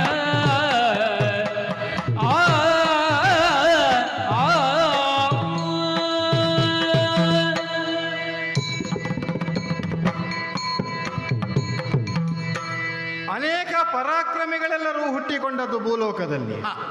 ಚರಿತ್ರೆಯನ್ನೇ ನಿರ್ಮಾಣ ಮಾಡಿದ್ದಾರೆ. ಆದರೆ ಸಚ್ಚರಿತ್ರೆಯನ್ನು ನಿರ್ಮಾಣ ಮಾಡಿದ್ರ ಎನ್ನುವುದು ಪ್ರಶ್ನೆ ಆಗಿರುವುದು. ಅಯ್ಯ, ಆಡಿದ್ರೆ ಆಲಿಸಿಕೊಂಡು ಮತ್ತೇನು ಅಂತ ನಾನು ಆಡಬಲ್ಲೆ ಅಂತ ಹೇಳಿದೆಯಲ್ಲ. ಈಗ ನಾನು ಯಾಕೆ ಇಲ್ಲಿಂದ ತೊಡಗಿಕೊಳ್ತೇನೆ ಅಂತಂದರೆ, ಹಾ. ಪ್ರಕರಣ ನಮಗೆ ಸಂಬಂಧಪಟ್ಟದರಿಂದಲೇ ನಾವು ಉದಾಹರಣೆಯನ್ನು ಬೆಳೆಸಿದೆವು ಅಂತ ಆದರೆ ಹಾ. ನಮಗೆ ಸುಲಭ ಆಗುತ್ತದೆ ಎನ್ನುವಂತಹ ಕಾರಣಕ್ಕೆ ಆಹಾ. ಕೃತವೀರ್ಯ ಪುತ್ರನಾದಂಥ ಕಾರ್ತವೀರ್ಯನೆಂಬವನೊಬ್ಬ ಹಾ. ಭೂಲೋಕದಲ್ಲಿ ಪರಾಕ್ರಮಿಯಾಗಿ ಮೆರೆಯುತ್ತಿದ್ದ ಎನ್ನುವ ಕತೆ ನಿನಗೂ ಗೊತ್ತಿರಬೇಕು. ಖಂಡಿತ ಗೊತ್ತು. ಹೌದಲ್ಲವೇ? ಹಾ. ಎಷ್ಟು ಬೆಳೆದಿದ್ದಾನೆ ಅಂತಂದ್ರೆ, ಹಾ. ಸಹಸ್ರಭಾವಗಳನ್ನು ಹೊಂದಿಕೊಂಡಂತವನು ರಾವಣಾದಿಗಳನ್ನೇ ಕೂಡ ವಿರೋಧಿಸಬಹುದಾದಂಥ ಹಾ. ಸಶಕ್ತನಾಗಿ ಬೆಳೆದವನು. ಹಾ. ಈ ಶಕ್ತಿ ಮತ್ತು ಬುದ್ಧಿ ಜೊತೆಯಾಗಿರಬೇಕು ಎನ್ನುವುದು ಇದಕ್ಕೆ. ಒಬ್ಬನಲ್ಲಿರತಕ್ಕಂಥ ಶಕ್ತಿಗೆ ಪೂರಕವಾದಂಥ ಬುದ್ಧಿ ಇದ್ರೆ ಹಾ. ಅದು ಲೋಕಹಿತಕಾರಕವಾಗುತ್ತದೆ, ಬಹುಲೋಕದಲ್ಲೂ ಕೂಡ ಅದು ಹೊಗಳಿಕೆಗೆ ಕಾರಣೀಭೂತವಾಗುತ್ತದೆ. ಹಾ. ಆದರೆ ತನ್ನ ಶಕ್ತಿಯನ್ನೇ ನಂಬಿಕೊಂಡಂಥ ವ್ಯಕ್ತಿಯೊಬ್ಬ ಇದುವೇ ಪರಮೋಚ್ಚ ಅಂತ ಭಾವಿಸುವುದಕ್ಕೆ ತೊಡಗಿದರೆ ಅವನ ಬುದ್ಧಿ ಸುಮ್ಮನೆ ಉಳಿಯುವುದಕ್ಕೆ ತೊಡಗುತ್ತದೆ. ಹಾ. ಇದರ ಪರಿಣಾಮವೇ ಆ ಕಾಲಕ್ಕಾದದ್ದು. ಜಮದಗ್ನಿ ಮುನಿ, ಭೃಗುವಂಶಜಾತನಾದಂತಹ ಜಮದಗ್ನಿ ಮುನಿ, ಹಾ. ಹೌದಲ್ಲವೇ? ಹೌದು. ಸದಾಕಾಲ ತಪೋನಿರತನಾಗಿ ಹಾ. ತನ್ನ ಆಶ್ರಮದ ಒಳಗೆ ಅನೇಕ ಶಿಷ್ಯವರ್ಗಗಳನ್ನ ಕೂಡಿಸಿಕೊಂಡಿದ್ದವನು ಕತೆ ನಿನಗೆ ಗೊತ್ತಿದೆ. ಬಂದವರಿಗೆ ಅನ್ನವನ್ನು ನೀಡುವುದೇ ಅವನ ಶ್ರೇಯಸ್ಕರವಾದಂಥ ಕಾರ್ಯ. ಹಾ. ಈಗ ಒಬ್ಬನಿಗೆ ಅನ್ನ ನೀಡ್ತಾನೆ ಅಂದರೆ ಉದಾರವಾದ ಮನೋಸ್ಥಿತಿ ಬೇಕು. ಈಗ ಹಸಿವಾದವನಿಗೆ ಅನ್ನ ನೀಡುವುದು ಎನ್ನುವುದಕ್ಕಿಂತಲೂ ಆತಿಥ್ಯದ ಮನೋಸ್ಥಿತಿ ಅವನಲ್ಲಿ ಬಲವಾಗಿ ಬೇರುವುದಿದೆ ಎನ್ನುವುದಲ್ವ ಅದರ ತಾತ್ಪರ್ಯ. ತಪಸ್ಸನ್ನು ಮಾಡುತ್ತಾ ಇದ್ದವನು ಸಕಾಲದಲ್ಲಿ ಒದಗಿ ಬಂದಂಥ ಜನರಿಗೆ ಆತಿಥ್ಯವನ್ನು ಮಾಡುವುದಕ್ಕಾಗಿಯೂ ಹಾ. ತಾನು ಮಾಡುತ್ತಾ ಇರುವಂಥ ಯಜ್ಞಯಾಗಾದಿ ಕಾರ್ಯಗಳಿಗೆ ಅವಶ್ಯವಾದನ್ನು ಒದಗಿಸಿಕೊಡುವುದಕ್ಕಾಗಿಯೂ ದೇವಲೋಕದಿಂದಲೇ ನಮ್ಮ ಅಮ್ಮನಾದಂಥ ಕಾಮಧೇನು ಇಳಿದು ಬಂದಂಥದ್ದು. ಹಾ. ಹಾಗಾದರೆ ಭೂಲೋಕಕ್ಕೆ ನಮ್ಮಂಥವರು ಬರುವುದಿಲ್ವಾ ಅಂತ ಕೇಳಿದರೆ ಬರ್ತಾರೆ. ಹಾ. ಅಂತಹ ಶ್ರೇಷ್ಠ ಮುನಿಗಳ ಸಾನ್ನಿಧ್ಯದಲ್ಲಿ ಬಂದು ಹಾ. ಸ್ವರ್ಗಲೋಕಕ್ಕೆ ನೀಡಬಹುದಾದಂತಹ ಹವಿಸ್ಸುಗಳಿಗೆ ಸಾಧ್ಯತೆಗಳನ್ನು ತೆರೆದುಕೊಟ್ಟವರು. ಇದು ನಿರಂತರವಾಗಿ ನಡೀತಾ ಇದ್ದ ಕಾಲಕ್ಕೆ ಅಲ್ವೇ ಈ ಕಾರ್ತವೀರ್ಯನ್ನು ಬಂದ. ಹಾ. ಆಶ್ಚರ್ಯ ಏನು ಬಲ್ಲಿದೆಯಾ? ನೇರವಾಗಿ ವಿರೋಧಿಸುವಂಥ ರಾಕ್ಷಸಿ ಸ್ವಭಾವ ಆದರೆ ಅವನು ಆಸುರಿ ಸ್ವಭಾವ ಅಂತ ನಾವು ಆಕ್ಷೇಪಿಸಬಹುದು. ಹಾ. ಇದು ಅದಲ್ಲ. ಹಾ. ಬೇಟೆಯಾಡುವುದಕ್ಕೆ ಬಂದ, ತನ್ನದಾದಂಥ ಬಹುದೊಡ್ಡವಾದಂಥ ಬಳಗವನ್ನು ಕೂಡಿಕೊಂಡು ಕಾನನದಲ್ಲಿದ್ದಂಥ ಕಾಲಕ್ಕೆ ಹಾ. ಕೇವಲ ಧ್ವನಿ ಕೇಳಿ ಊಟಕ್ಕೆ ಬರಬೇಕು ಅಂತ ಕರೆದರೆ ಹಾ. ನಾವು ಹಲವರಿದ್ದೇವೆ ಅಂತ ಅವನು ಆಡಿದ್ದು. ಹಲವರಲ್ಲ, ಇನ್ನೆಷ್ಟು ಮಂದಿ ಇದ್ರು ನಾವು ಊಟ ಕೊಡುವುದಕ್ಕೆ ಸಿದ್ಧರಿದ್ದೇವೆ ಅಂತ ಜಮದಗ್ನಿ ಮನೆಗಳು ಆಡಿದ್ದರಿಂದ ಉಂಡ ಕಾಲಕ್ಕೆ ಅವನು ಕೇಳಿದ್ನಲ್ಲ ಅದನ್ನೇ ಅಪೇಕ್ಷಿಸಿದ. ಅದೇ ಕಾಮಧೇನುವನ್ನು ನನಗೆ ಕೊಡಬೇಕು ಅಂತ ಅವನು ಬಯಸಿದ. ಹಾ. ಈಗ ಉಂಡ ಮನೆಗೆ ಎರಡು ಬಗೆಯುವುದು ಅಂತ ಒಂದು ಸಾಮಾನ್ಯವಾಗಿ ನಿಮ್ಮ ಲೋಕದಲ್ಲಿರುವಂಥ ಮಾತು. ಹಾ. ಉಂಡ ಮನೆಯನ್ನು ಕೃತಜ್ಞತಾ ಭಾವದಿಂದ ಕಳ್ಳನೂ ಸ್ಮರಿಸಬೇಕಂತೆ. ಹಾ. ಯಾಕೆಂದ್ರೆ ಆ ಮನೆಯಿಂದ ಕದ್ದುಕೊಳ್ಳುವುದಕ್ಕಿಲ್ಲ, ನನಗೆ ಅನ್ನ ಹಾಕಿದ್ದಾರೆ ಒಂದು ಕಾಲಕ್ಕಿಂತ ಭಾವಿಸುವುದನ್ನು ನೀತಿ ಅಂತ ನೆಲೆ ನಿಂತಹ ನೆಲದಲ್ಲಿಯೇ ಹಾ. ಉಂಡ ಮನೆಯಲ್ಲೇ ನನಗೆ ಕೊಡಬೇಕು ಕಾಮಧೇನು ಅಂತ ಕೇಳಿದ. ಕೊಡುವುದಕ್ಕಾಗುವುದಿಲ್ಲ ಅಂತ ಆದಾಗ ಆಕ್ಷೇಪಿಸಿದ, ವಿರೋಧಿಸಿದ, ಸೆಳೆದೊಯ್ದ.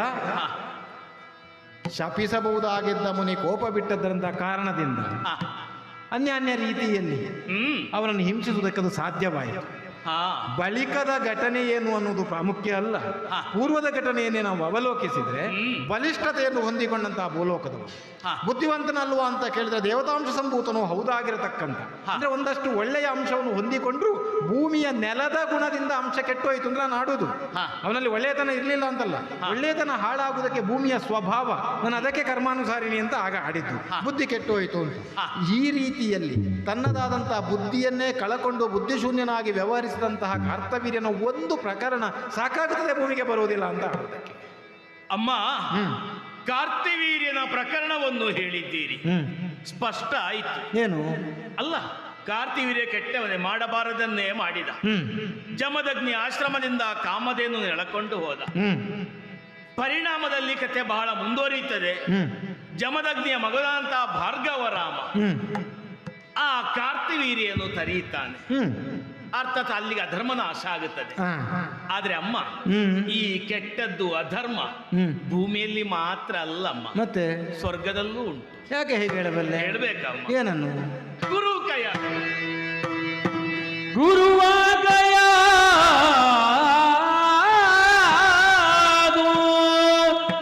ಪುತ್ರನಲ್ಲಿ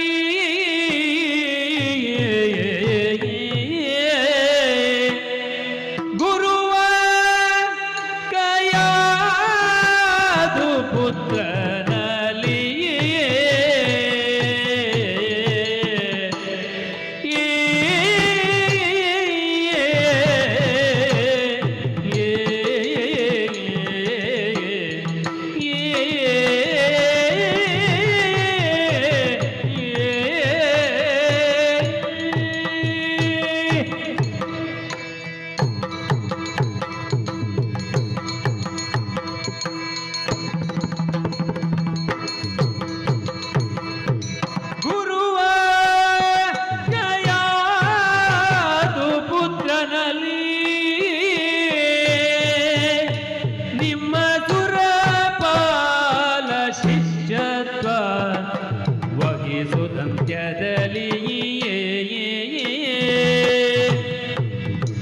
ನಿಮ್ಮ ಸುರಪಾಲ ಶಿಷ್ಯತ್ವ ವಹಿಸುತ್ತಂತ್ಯದಲ್ಲಿಯೇ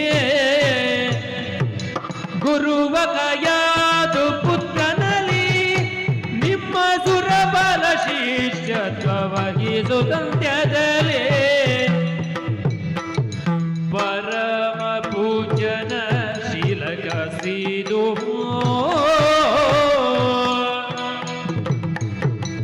ಪರಮ ಪೂಜನ ಶೀಲಕ ಶ್ರೀದು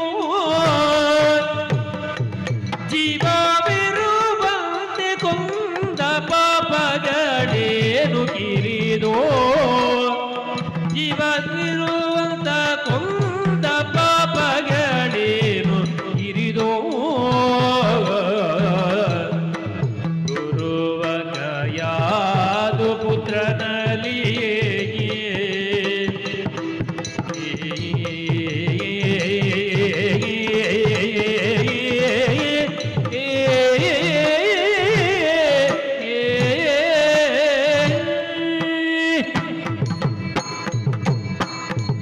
ಅಮ್ಮ, ಮುನಿಶ್ರೇಷ್ಠ, ಒಳ್ಳೆಯ ಉದಾಹರಣೆಯನ್ನು ಕೊಟ್ಟಿದ್ದೀರಾ. ಕಾರ್ತಿವೀರ್ಯ ಪ್ರಕರಣ. ಆದರೆ ಅವನೀಗ ಬದುಕಿ ಉಳಿದಿಲ್ಲ.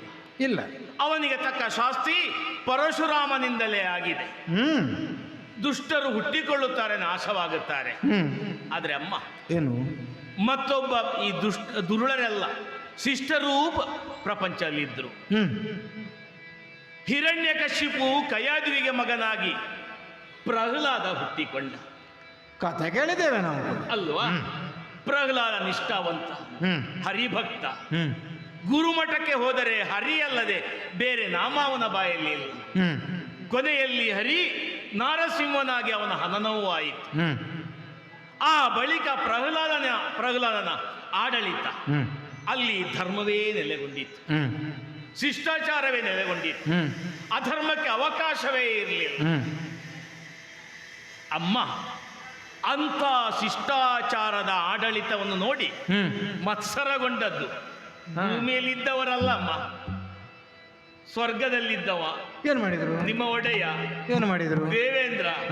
ಅವನಿಗೆ ಹೊಟ್ಟೆ ಕಿಚ್ಚು.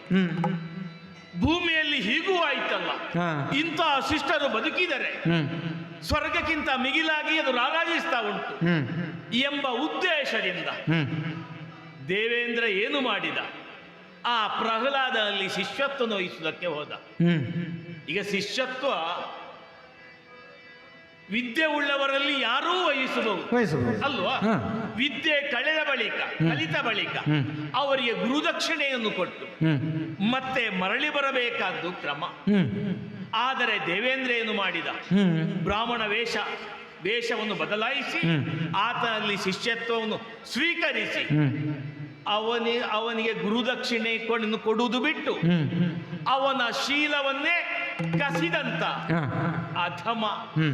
ಹೇಳಬಾರದು, ನಿಮ್ಮ ನಾಯಕ ದೇವೇಂದ್ರ ಮಾಡಬಾರದ ಅನ್ಯಾಯವನ್ನೇ ಮಾಡಿದ್ದಾನೆ. ಅಮ್ಮ, ಇದು ದೇವೇಂದ್ರ ಮೇಲೆ ಅಪವಾದ ಅಂತಲ್ಲ. ಯಾಕಂದ್ರೆ ನಾನು ಬಂದದ್ದು ತಮ್ಮನ್ನು ಬಯಸಿ. ಆದರೂ ತಾವು ಉದಾಹರಣೆಯನ್ನು ಕೊಡುವಾಗ ಭೂಮಿಯಲ್ಲಿ ಅಧರ್ಮವಂತರಿದ್ದರೂ ಅದನ್ನು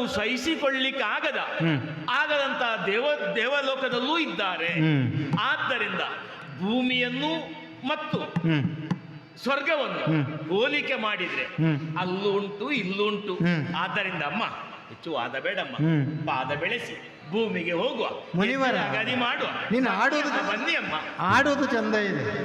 ಈಗ ನಾನು ಬರಬೇಕು ಎನ್ನುವುದಕ್ಕೆ ಭೂಮಿಯನ್ನು ಸ್ವರ್ಗವನ್ನು ಸಮಾನವಾಗಿಸುವುದಕ್ಕೆ ನೀನು ಹೊರಟಂತ. ಮೇಲ್ನೋಟಕ್ಕೆ ಎಲ್ಲವೂ ಸಮಾನವಾಗಿ ಕಾಣುತ್ತದೆ ಅಂತ ಆದ್ರೆ ಈಗ ಭೂಲೋಕದಲ್ಲಿ ನಡೆದಂತಹ ಘಟನಾವಳಿಗಳೇ ಸ್ವರ್ಗದಲ್ಲಿ ನಡೆಯುತ್ತಾ ಇಲ್ಲ, ಹೌದಲ್ಲವೇ? ಇವತ್ತು ಸಂಕಷ್ಟದಲ್ಲಿರುವಂತಹ ಭೂಲೋಕ, ಸಮೃದ್ಧವಾಗಿರತಕ್ಕಂಥ ದೇವಲೋಕ, ವ್ಯತ್ಯಾಸಗಳಲ್ಲೇ ನಾವು ನಿಕಷವನ್ನೇ ಒಡ್ಡಬಹುದು. ಆದರೆ ನೀನು ಆಡಿದಂಥ ಮಾತನ್ನು ಆಕ್ಷೇಪಿಸುವುದಲ್ಲ, ಆದರೆ ಅರ್ಥ ಮಾಡಿಕೊಳ್ಳಬೇಕಾದೇನು ಬಲ್ಲೆ. ಕಾರ್ತವೀರ್ಯನನ್ನು ಕೊಲ್ಲುವುದಕ್ಕೆ ಪರಶುರಾಮನು ಒದಗಿದ ಮಗನಾಗಿ ಮಾಡಬೇಕಾದದ್ದು ಹೊಣೆ. ಅನ್ಯಾನ್ಯವಾದಂತಹ ಕಾರಣಗಳು ಇದೆ. ಈಗ ಒಬ್ಬ ಕೆಟ್ಟವನನ್ನು ಮುಗಿಸುವುದಕ್ಕೆ ಒಳ್ಳೆಯವನಲ್ಲಿ ಇರಲಿಲ್ಲ ಅಂತ ಅಲ್ಲ, ಕೆಟ್ಟತನವನ್ನು ಕಾಣಿಸಿಕೊಳ್ಳುವುದಕ್ಕೆ ಕಾರಣವಾದದ್ದು ಭೂಮಿ ಅಂತ ಆಕ್ಷೇಪ ಬಂದ. ಅದೇ ಸ್ವರ್ಗಲೋಕದಿಂದಿರತಕ್ಕಂಥ ದೇವೇಂದ್ರ ಕಯಾದು ಪುತ್ರನಾದಂತಹ ಪ್ರಹ್ಲಾದರಿಂದ ಶೀಲಾಪಹರಣವನ್ನು ಮಾಡಿದ ಅಂತ ನೀನು ಆಡಬೇಕಾ ಅಲ್ವಾ? ಈಗ ಶೀಲಾಪಹರಣವನ್ನು ಮಾಡಿದ್ದು ಸರಿಯೋ ಅಂತ ಕೇಳಿದರೆ ಸರಿಯೋ ತಪ್ಪು ಅನ್ನುವುದಕ್ಕಿಂತ ಶಿಷ್ಯತ್ವವನ್ನು ಸ್ವೀಕರಿಸುವಂಥದ್ದು ಅಲ್ವಾ? ಬ್ರಾಹ್ಮಣನಾಗಿ ಅವನು ವೇಷವನ್ನು ತೊಟ್ಟುಕೊಂಡು ಅವನ ಶೀಲವನ್ನ ಕೇಳಿದೆ. ಈಗ ಬೇಡಬಾರದು ಅಂತ ಲೋಕದಲ್ಲಿಲ್ಲ, ಹೊಡೆಯಬಾರದು ಎನ್ನುವುದು. ಈಗ ನಾವು ಪಡೆಯಬಾರದಂತ ವಸ್ತುವನ್ನ ಪಡೆಯುವುದಕ್ಕೆ ಬಳಸಬಹುದಾದ ದಾರಿಗಳು ಅಂತ ಇರುತ್ತದೆ. ಸ್ವರ್ಗವನ್ನು ಉಳಿಸಿಕೊಳ್ಳುವಲ್ಲಿ ಅವನಿಗೆ ಅನಿವಾರ್ಯವಾಯಿತು ಅಂತ ನಾವು ಕತೆ ಕೇಳಿದ್ದು. ಯಾಕೆಂದ್ರೆ ಒಂದು ಮನ್ವಂತರಗಳ ಕಾಲ ಉಳಿಸಿಕೊಳ್ಳಬೇಕಾದ ಸ್ವರ್ಗಾಡಳಿತಕ್ಕೆ ತೊಡಕು ಬರುತ್ತದೆ ಅಂತ ಆದ್ರೆ ಪೂರ್ವದಲ್ಲಿ ಆ ಬೆಂಕಿಯ ಕಿಡಿಯನ್ನು ಆರಿಸಬೇಕು, ಹೊತ್ತಿರದ ಮೇಲೆ ಆರಿಸುವುದಲ್ಲ. ಆ ಎನ್ನುವ ಕಾರಣಕ್ಕೆ ಪೂರ್ವ ಯೋಜನೆಯನ್ನು ದೇವೇಂದ್ರ ಮಾಡಿದ ಅಂತ ನಾವು ಕೇಳಲ್ಪಡುವುದು. ಒಳ್ಳೆಯವನಾದವನಲ್ಲಿಯೂ ಕೂಡ ಅವನು ಈ ಕಾರ್ಯವನ್ನು ಮಾಡಬೇಕಾಯಿತು ಅಂತ. ಅಷ್ಟಕ್ಕೆ ಭೂಲೋಕವು ಸ್ವರ್ಗವು ಸಮಾನವಾಗುವುದಕ್ಕೆ ಬರುವುದಿಲ್ಲ. ಬೇರೊಂದು ಉಂಟು, ಆಡಬೇಕಾ ನಾನು? ಯಾವುದಮ್ಮ? ಬೇಡ ಬೇಡ ಬರಿದೆ ಚಲವ ಮಾಡಬೇಡ ಯತಿವರ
ಭೂಲೋಕ ಹಾಳಾಗುವುದಕ್ಕೆ ಹಲವು ಕಾರಣಗಳು.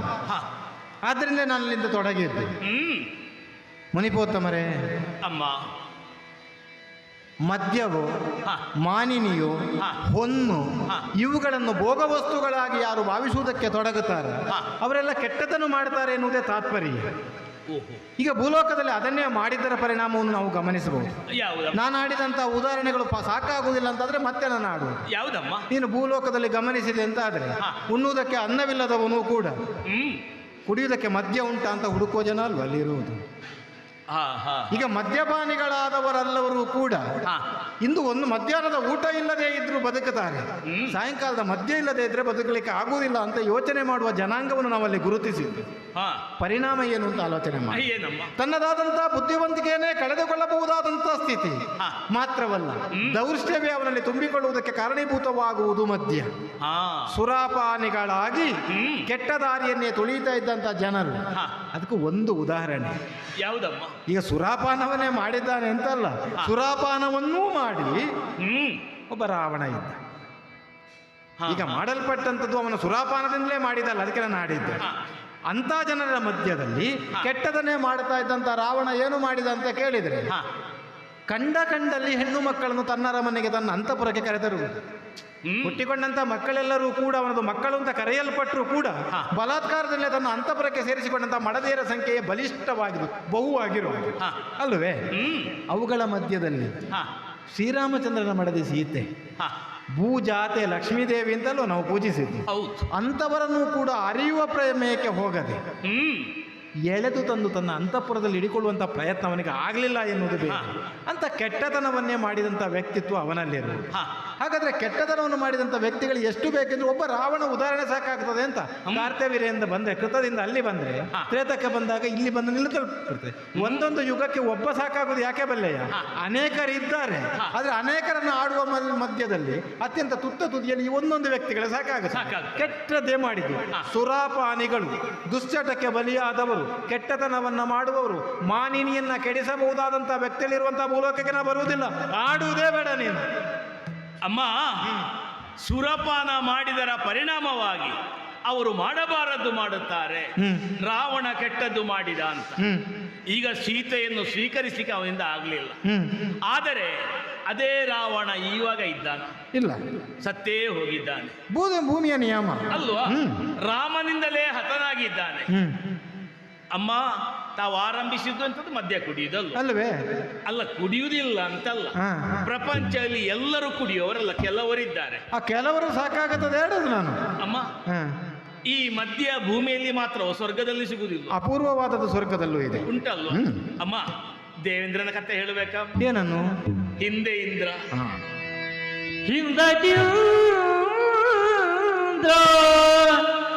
ಸುರೆಯ ಕುಡಿದು ಇಂದು ಧರನ ಎದುರಿಸಿ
ಬವಣೆ ಮರೆತು ಮರರ ಕುಂದ ಮರೆಸಲೇತಗೆ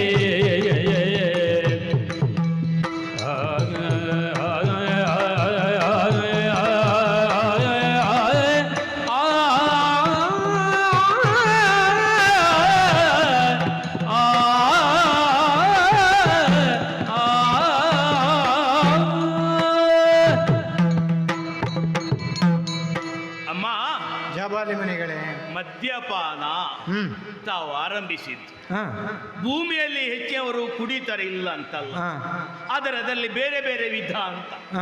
ಬಡವರು ಕುಡಿಯುವುದಕ್ಕೆ ಬೇರೆ ಹೆಸರು, ಶ್ರೀಮಂತರು ಕುಡಿಯುವುದಕ್ಕೆ ಬೇರೆ ಹೆಸರು. ಪರಿಣಾಮ ಒಂದೇ ಅಂತ. ಪರಿಣಾಮ ಒಂದೇ, ಅಮಲು. ಅದುವೇ ದೇವತೆಗಳು ಕುಡಿಯುವುದಕ್ಕೆ ಹೆಸರು ಬೇರೆ, ಪರಿಣಾಮ ಅದುವೇ. ತಾತ್ಕಾಲಿಕವಾಗಿ ದೇವತೆಗಳು ಕುಡಿಯಬಾರದೆಂದೇನೂ ಇಲ್ಲ.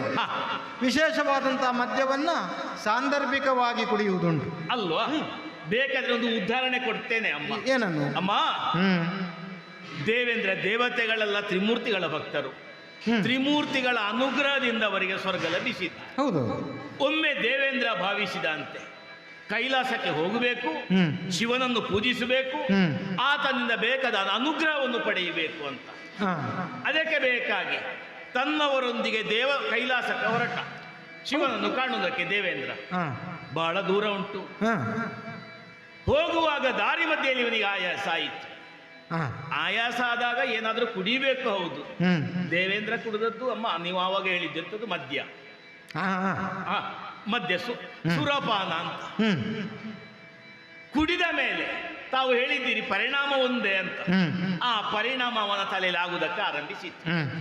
ಹೋಗಿ ಮತ್ತೆ ದಾರಿ ತಪ್ಪಲಿಲ್ಲ, ದಾರಿ ನೇರವಾಗಿ ಶಿವನ ಬಳಿಗೆ ಹೋಗಿದ್ದಾನೆ. ಹೌದಲ್ವಾ? ಹೌದು.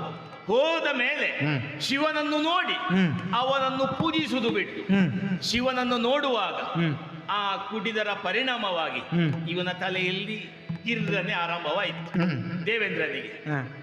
ಆತನನ್ನು ಪೂಜಿಸಬೇಕಾದನ್ನು ಬಿಟ್ಟು ಅವನನ್ನು ಹಳಿಯುವುದಕ್ಕೆ ಆರಂಭಿಸಿದ, ನಿಂದಿಸುವುದಕ್ಕೆ ಆರಂಭಿಸಿದ. ಶಿವ ಧ್ಯಾನಾಸಕ್ತನಾಗಿದ್ದ.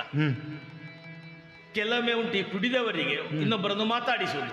ಅವರು ಮಾತಾಡದೆ ಸುಮ್ಮನೆ ಇದ್ರೆ ಮತ್ತೆ ಮೈ ಮೇಲೆ ಕೈ ಹಾಕುವುದು.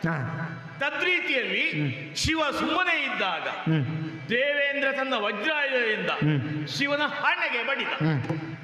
ಆವಾಗ ಶಿವ ಕೋಪದಿಂದ ಮೂರನೇ ಕಣ್ಣನ್ನು ತೆರೆದ. ಬೆಂಕಿ ಜ್ವಾಲೆ ಜ್ವಾಲೆ ಕಂಡಾಗ ಇವನದೊಮ್ಮೆಲೆ ಇಳಿಯಿತು ದೇವೇಂದ್ರ. ಓಡುವುದಕ್ಕೆ ಆರಂಭಿಸಿದ. ಓಡಿದ ಮೇಲೆ ಎಲ್ಲಿ ಸಿಕ್ಕಿದಲ್ಲಿ ಓಡುವುದು, ಸಮುದ್ರದಲ್ಲಿ ನೀರಲ್ಲಿ ಓಡುವಾಗ ಮತ್ತೆ ದೇವತೆಗಳು ಗುರುಗಳು ಬಂದು ಸಾಂತ್ವನಗೊಳಿಸಿ ಆ ಹಣೆಯ ಕಿಚ್ಚಿಯಿಂದ ಹೊರಟಕ್ಕೆ ಒಂದು ಅವಸ್ಥೆ ಆಗಬೇಕಲ್ಲ, ಅದಕ್ಕೆ ಬೇಕಾಗಿ ಅದುವೇ ಆ ಕಿಚ್ಚು ಒಂದು ಮಗುವಾಗಿ ಜಲಂಧರನ ಪ್ರಕರಣವಾಯಿತು. ಜಲಂಧರ ಹಾಗೆ ಹುಟ್ಟಿಕೊಂಡ. ಅಂದ್ರೆ ನಾವು ಮೂಲ ಯೋಚಿಸುವುದೇನು, ಜಲಂಧರನ ಕಥೆ ಅಲ್ಲ. ಅವನು ಹುಟ್ಟಬೇಕಂತಾದ್ರೆ, ಶಿವನಿಗೆ ಕೋಪ ಬರಬೇಕಂತಾದ್ರೆ ದೇವೇಂದ್ರ ಮದ್ಯ ಸೇವಿಸಿದ, ಸುರಪಾನ ಮಾಡಿದ.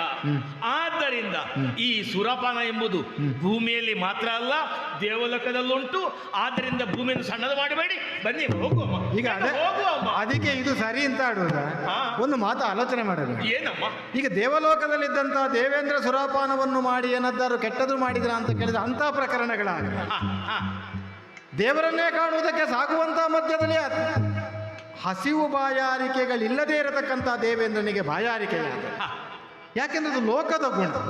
ಆ ಲೋಕದ ಗುಣ ಇವನ ಮೇಲೆ ಬಾಧಿಸುವಲ್ಲಿದ್ದಂಥ ರಾಕ್ಷಸರ ಮಾಯಾಜಾಲವಿನ ಮೇಲೆ ಪ್ರಭಾವವನ್ನು ಬೀರಿತು ಎನ್ನುವುದು ಒಂದು. ತಾತ್ಕಾಲಿಕವಾಗಿ ಬೀರಲ್ಪಟ್ಟಂತ ಪ್ರಭಾವದಿಂದ ಹೊರಹೊಮ್ಮುವುದಕ್ಕೆ ಆಗದೇ ಇರುವಂತಹ ಸ್ಥಿತಿಯ ಒಂದು ಮದ್ಯಪಾನವನ್ನು ಮಾಡಿದ.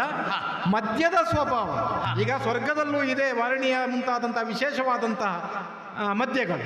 ಆದ್ರೆ ಅದನ್ನು ಕುಡಿದಂತ ಯಾವುದೋ ದೇವತೆಯೊಬ್ಬ ಕೆಟ್ಟದಾಗಿ ವ್ಯವಹರಿಸಿದ ಎನ್ನುವಂತ ಉದಾಹರಣೆಗಳೇ ಇಲ್ಲ. ಮದ್ಯಪಾನವನ್ನು ಮಾಡಿದ್ದಿದೆ, ಮದ್ಯಪಾನವನ್ನು ಮಾಡಿದವನು ಅಂತ ಕೆಟ್ಟ ವ್ಯವಹಾರಗಳು ಮಾಡಲಿಲ್ಲ. ಆದ್ರೆ ಭೂಲೋಕದಲ್ಲ ಹಾಗಲ್ಲ. ಆ ಮದ್ಯವೇ ಅವನ ತಲೆಯನ್ನ ಆಳುವಿಕೆಗೆ ತೊಡಗಲ್ಪಡ್ತದೆ ಎನ್ನುವುದಕ್ಕೆ ನಾನು ಉದಾಹರಣೆಯನ್ನು ಆಡಿದ್ದೆ. ಅದೇ ದೇವೇಂದ್ರನ ಮೇಲೂ ಕೂಡ ಆದದ್ದಲ್ವೇ, ನಾವು ಗಮನಿಸಬೇಕಾದದ್ದು ಅದನ್ನು ಅಲ್ವಾ. ಆದ್ದರಿಂದ ಭೂಲೋಕಕ್ಕೆ ಸಾಗತಿರತಕ್ಕಂತಹ ದಾರಿಯಲ್ಲಿ ಭೂಲೋಕದ ಮಧ್ಯೆ ಒಂದು ಒದಗಿತ್ತು. ಬಾಯಾರಿಕೆಯ ನೀರಿನ ಬದಲಾಗಿ ಇದನ್ನು ಒದಗಿಸಿಕೊಟ್ಟದ್ದರಿಂದ ದೇವೇಂದ್ರ ತಪ್ಪಿ ಹೋದ. ಕುಡಿದ ಮೇಲೆ ಮತ್ತೆ ಬಹು ಕುಡಿದ. ಮತ್ತೆ ಈಗ ಬಾಯಾರಿಕೆ ಆದವನಿಗೆ ರುಚಿಯಾದರೆ ಅವಶ್ಯಕ್ಕಿಂತ ಅಧಿಕವೂ ಕುಡಿಯುವ ಸ್ವಭಾವ ಸಾಮಾನ್ಯವಾಗಿ ಎಲ್ಲರಲ್ಲಿ ಇರುವಂತದ್ದು.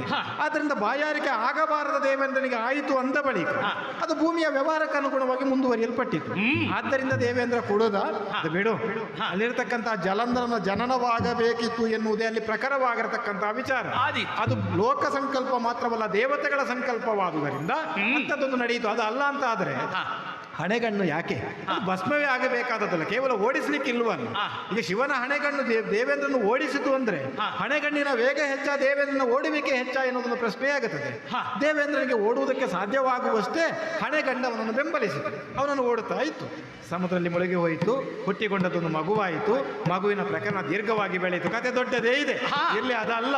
ಅಷ್ಟಕ್ಕೆ ನೀನು ಆಡ್ತಿಂತಾದ್ರೆ ಬೇರೆ ಪ್ರಕರಣ ಒಂದು ನಾನು ಆಡಬೇಕಾ? ಕೆಟ್ಟವರು ಮತ್ತೆ ಇಲ್ವಾ? ಸತಿಯರ ವ್ರತಗಳ ಕೆಡಿಸುವ ಮರುಳರು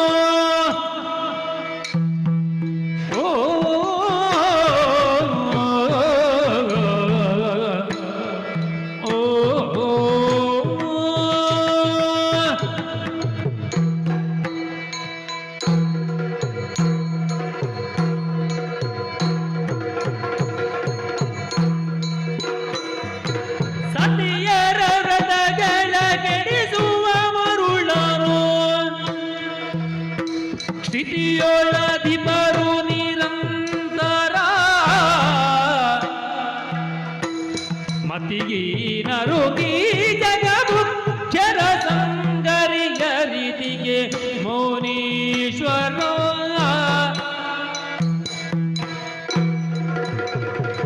ಸತಿಯರ ವ್ರತಗಳ ಕೆಡಿಸುವ ಮರುಳರು ಸ್ಥಿತಿಯೊಳಧಿಪರು ನಿರಂತರ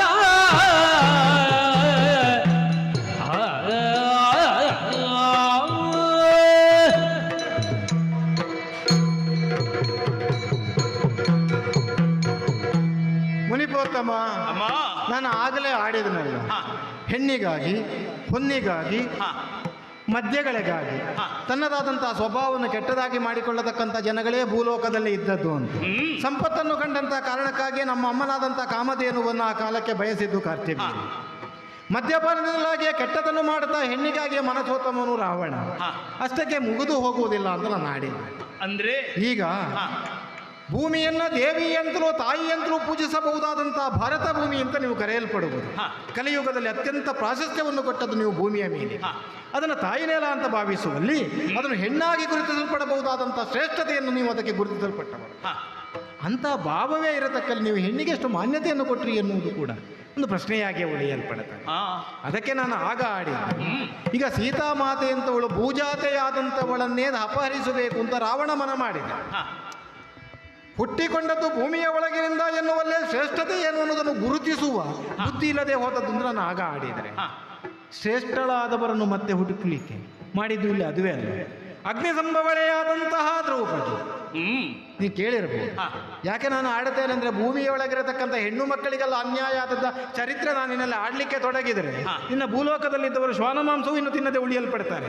ಯಾಕೆಂದ್ರೆ ತಿನ್ನುವುದಕ್ಕೆ ಅವ್ರಿಗೆ ಇನ್ನೇನು ಇರುವುದಿಲ್ಲ.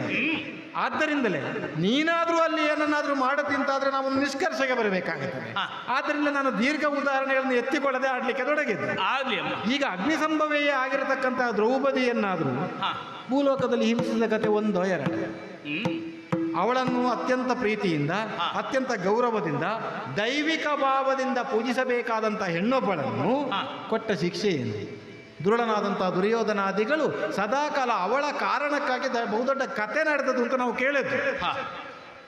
ದ್ರೌಪದಿಯನ್ನು ಹೊರತುಪಡಿಸಿದರೆ ಈಗ ಪಾಂಡವ ದ್ವೇಷವೇ ಅವರಿಗೆ ಕೌರವರಿಗೆ ಇದ್ದರೂ ಕೂಡ ಪಾಂಡವ ದ್ವೇಷ ಒಂದೇ ಕಾರಣವಾಗಲಿಲ್ಲ. ಆ ಪಾಂಡವ ದ್ವೇಷ ಎನ್ನುವಂಥ ಕಿಚ್ಚಿಗೆ ಮತ್ತೆ ಗಾಳಿಯಾಗಿ ಪರಿಣಮಿಸಿತು, ಅದು ಬೆಳೆಯುವುದಕ್ಕೆ ಪರಿಣಮಿಸಿತು ದ್ರೌಪದಿ ಎನ್ನುವುದನ್ನೇ ಭೂಲೋಕದವರು ಆಡುತ್ತಾರೆ. ಅದನ್ನು ಕೆಟ್ಟದಾಗಿ ಆಡುವವರಿದ್ದಾರೆ. ಆದರೆ ದ್ರೌಪದಿಯನ್ನೇ ಬಯಸಿ ದ್ರೌಪದಿಯನ್ನು ಮಾನಹಾನಿ ಮಾಡುವುದಕ್ಕೆ ಪ್ರಯತ್ನಿಸಿದಂಥ ವ್ಯಕ್ತಿತ್ವ ಇರುವುದು ಕೌರವರ ಪಾಳೆ. ಕೆಟ್ಟವರದ್ದು ದೊಡ್ಡ ಗಡಣ ಅಲ್ಲ ಅಲ್ಲಿದ್ದದ್ದು. ಪರಿಣಾಮವಾಗಿ ಒಳ್ಳೆಯವರಿಗಾದದ್ದು ಏನು ಅಂತ ಕೇಳಿದರೆ ವನವಾಸ, ಅರಗಿನ ಅರಮನೆಯ ವಾಸ.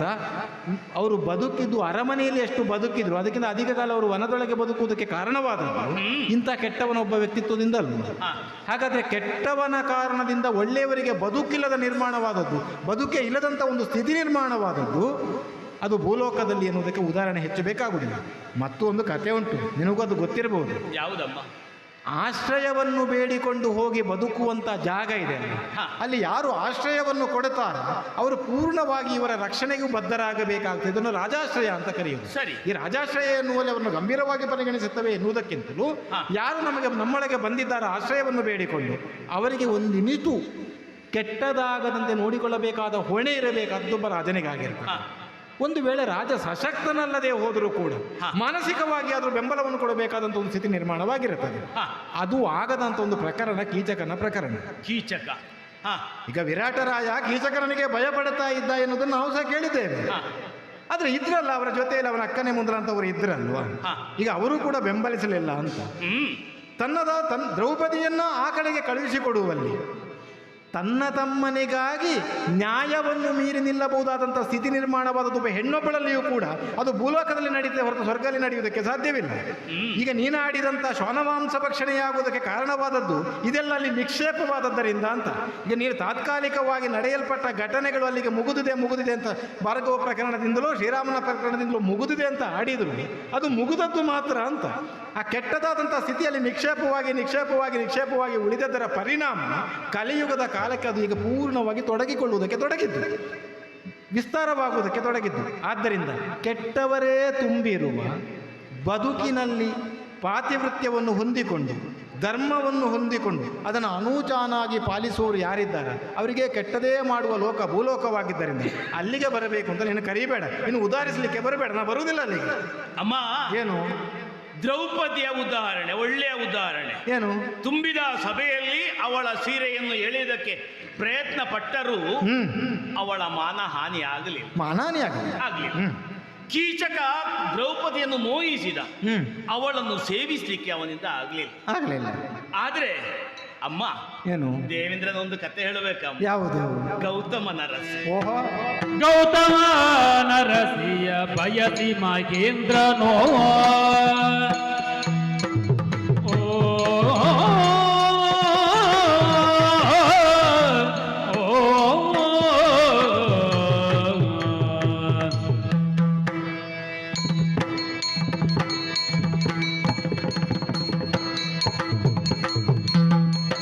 ಗೌತಮ ಬಯಸಿ ಮಹೇಂದ್ರನೋ ಘಾತಕದಲ್ಲಿ ಸಂಚನು ಮಾಡಿ ಖ್ಯಾತ ನೆನೆಸಿ ಮೈಗಣ್ಣ ನೆನಿಪ ಪುರುಭೂತನು ತಿಳಿಯೋಚನೆ ಮಾಡಿ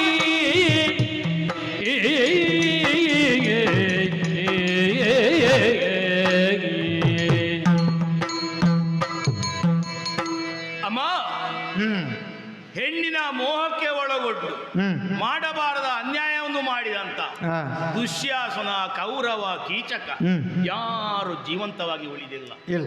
ಎಲ್ಲ ಇಹಲೋಕವನ್ನೇ ಸೇರಿದ್ದಾರೆ. ಆದ್ರೆ ಅಂತ ಕಾರ್ಯ ಮಾಡಿ ಇನ್ನೂ ಜೀವಂತವಾಗಿದ್ದ ನಮ್ಮ ದೇವೇಂದ್ರ ಏನಾಯ್ತು ಅಂತ ಆಡುವುದು? ಗೌತಮನ ಅರಸಿಯಾದಂತ ಅಹಲ್ಯೆ ಅವಳ ಮೇಲೆ ಈ ದೇವೇಂದ್ರನಿಗೆ ಅವಳ ಮೇಲೆ ಕಣ್ಣು ಬಿತ್ತು.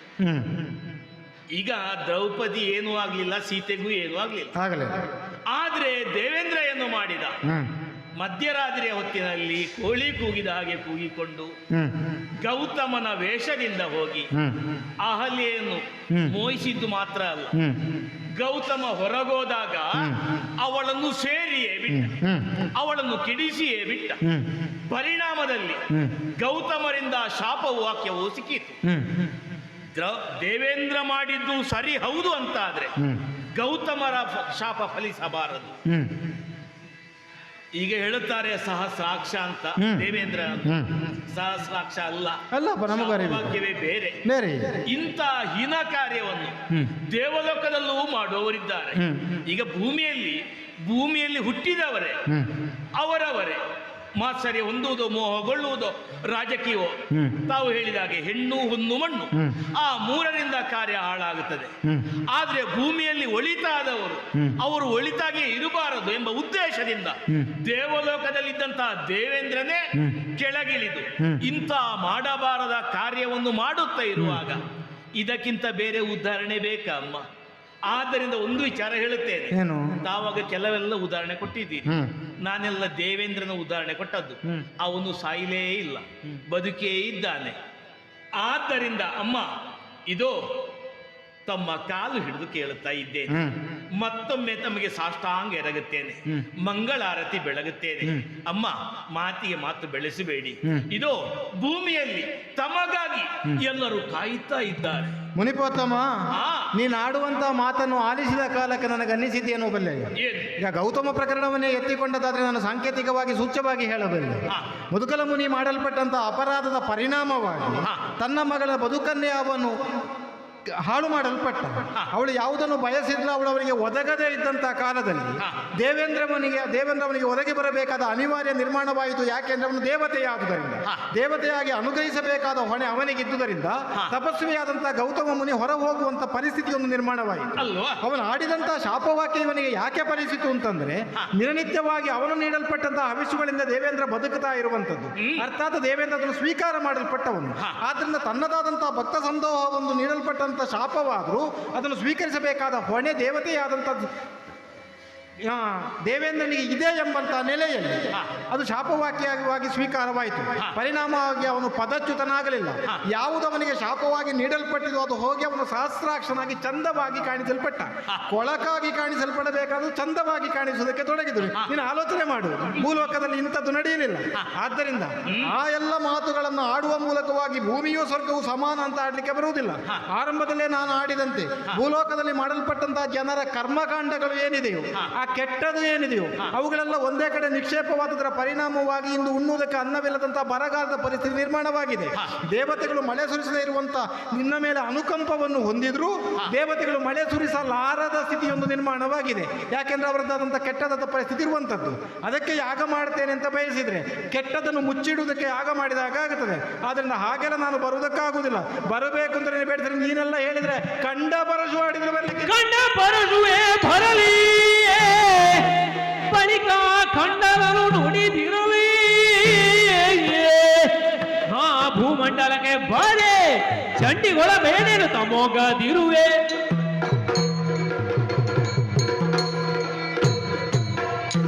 ಮನಿ ಅಮ್ಮ, ಆಡುತ್ತಾ ಇರುವುದು ಸರ್ವತಂತ್ರ ಸ್ವತಂತ್ರವಾದಂತ ನಂದಿನಿಯೊಂದಿಗೆ ಎನ್ನುವ ಅರಿವನ್ನು ಹೊಂದಿಕೊಂಡು ನೀನು ಆಡಬೇಕು. ಅದಲ್ಲ ಅಂತಾದ್ರೆ ಈ ಹೊತ್ತಿಗೆ ಆಜ್ಞಪ್ತಳಾಗಿ ನಿನ್ನ ಜೊತೆ ಸಾಗಬಹುದಾಗಿತ್ತು, ಸಾಗಬೇಕಾಗಿತ್ತು. ಅದಲ್ಲ, ಭೂಲೋಕಕ್ಕೆ ಬರಬೇಕಾ, ಸ್ವರ್ಗದಲ್ಲಿ ಉಳಿಯಬೇಕು ಎನ್ನುವಂಥ ನಿರ್ಧಾರವನ್ನು ತಳೆಯುವಲ್ಲಿ ನನ್ನದಾದಂಥ ಸ್ವಂತಿಕೆಯನ್ನು ಹೊಂದಿಕೊಂಡ ಕಾರಣಕ್ಕಾಗಿ ನಾನು ಇಲ್ಲಿಯವರೆಗೆ ನಿನ್ನಲ್ಲಿ ಆಡಿಕೊಂಡದ್ದು. ಆದರೆ ಆಡಿಕೊಂಡಂಥ ಮಾತಿಗೆಲ್ಲ ಮತ್ತೆ ಪ್ರತಿಯಾದಂಥ ಮಾತುಗಳನ್ನೇ ಆಡಿಕೊಳ್ಳುತ್ತಾ ಭೂಮಿಯು ಸ್ವರ್ಗವು ಸಮಾನ ಎನ್ನುವಂಥದ್ದನ್ನೇ ಸ್ಥಾಪಿಸುವುದಕ್ಕೆ ನೀನು ಹೊರಟಿದ್ದಿಂತಂದರೆ, ಅಯ್ಯ ಬಡ ಮುನಿಯಾಗಿ ಭೂಲೋಕದಲ್ಲಿ ತಪಸ್ಸನ್ನಾಚರಿಸುತ್ತಾ ಇರುವಂಥ ನಿನ್ನನ್ನು ಮುನಿ ಎಂಬ ಕಾರಣಕ್ಕೆ ನಾನು ಗೌರವವನ್ನು ನೀಡಿದೆ ಎನ್ನುವುದರಿಂದ ನೀನು ನನ್ನನ್ನು ಒತ್ತಾಯಿಸಿ ಎನ್ನುವುದಕ್ಕೆ ಬರುವುದಕ್ಕೆ ಸಾಧ್ಯವಾಗುವುದಿಲ್ಲ. ಅಯ್ಯ ನೀನೇನು ಕಂಡ ಪರಶಿವೆ ಆಗಿರತಕ್ಕಂಥ ಶಿವನೇ ನನ್ನನ್ನು ಬರುವುದಕ್ಕೆ ಆಡಿದ ಅಂತಂದ್ರು ಸ್ವರ್ಗಲೋಕದ ಕಡೆಯಿಂದ ನಾನು ಬರುವುದಕ್ಕೆ ಸಾಧ್ಯವಾಗುವುದಿಲ್ಲ. ಯಾಕೆಂದ್ರೆ ಸ್ವರ್ಗದಂಥ ಶ್ರೇಷ್ಠ ಲೋಕದಲ್ಲಿರಬೇಕಾದಂಥ ಪುಣ್ಯವನ್ನು ಹೊಂದಿರಬೇಕು. ಆ ಪುಣ್ಯವನ್ನು ಹೊಂದಿಕೊಂಡಿರುವಂತಹ ಕಾರಣದಲ್ಲೇ ನಾನು ಸ್ವರ್ಗದಲ್ಲಿ ಉಳಿದಿದ್ದೇನೆ.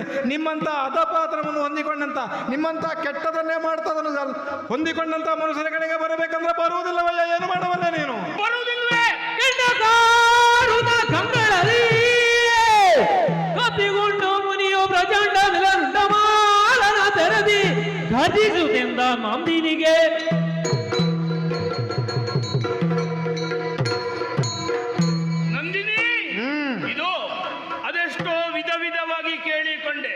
ನಿನ್ನ ಪಾದಕ್ಕೆ ಸಾಷ್ಟಾಂಗ ಎರಗಿದೆ, ಮಂಗಳಾರತಿ ಬೆಳಗಿದೆ.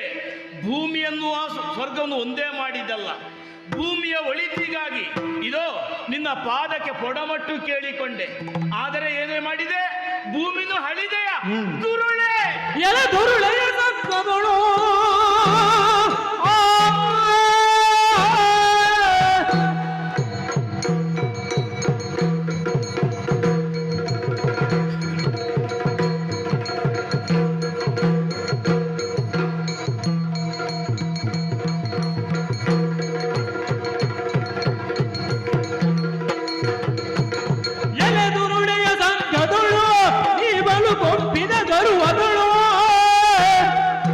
ಜಲಜಾಚನ ಸಂಗೀತೆ ಮಗೆ ಮಣದಳು ಕೊದಿಗರು ಜಗದೊಳಗೆ.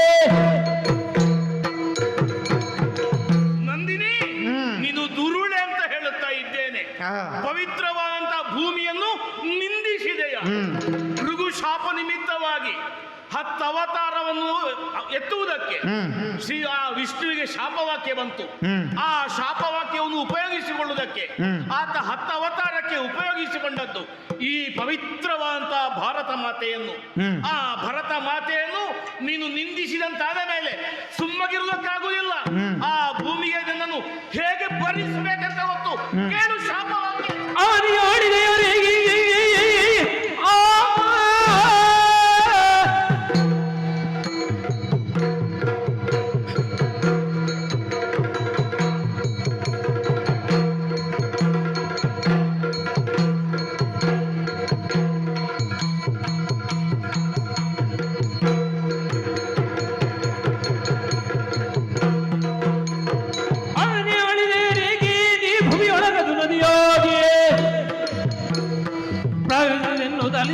ಮುನಿ ಅವಳನ್ನು ಶಪಿಸಿದ ಕೇರಳೆ. ನಂದಿನಿ, ಭೂಮಿಯನ್ನು ಹಳಿದ ಮೇಲೆ ಅದೇ ಭೂಮಿಯ ಮೇಲೆ ನೀನಾಗಿ ಬಾರದೇ ಇದ್ರೆ ನಿನ್ನನ್ನು ಹೇಗೆ ಭರಿಸಬೇಕು ಎಂಬುದಾಗಿ ತಿಳಿದೇ ಬಂದವ. ಭೂಮಿಯನ್ನು ಹಳಿದ ಮೇಲೆ ಅಂತ ಭೂಮಿಯಲ್ಲಿ ನೀನು ಬರಬೇಕು, ಬರಲೇಬೇಕು. ನೀನು ಬರುವುದಿಲ್ಲ ಅಂತಾದ್ರೆ ಇದೋ ಕಮಂಡಲೆಯಿಂದ ಉದಕವನ್ನು ತೆಗೆಯಿದ್ದೇನೆ. ಶಾಪವಾಕ್ಯ, ನೀನು ಭೂಮಿಗೆ ನದಿಯಾಗಿ ಹರಿದುವ.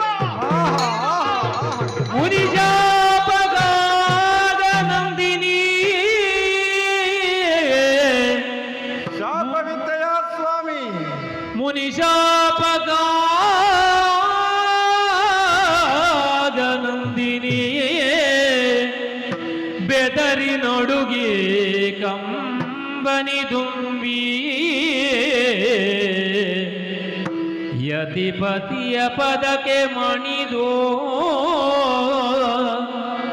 ವನಿತೆಯನ್ನ ಪರಾಧವ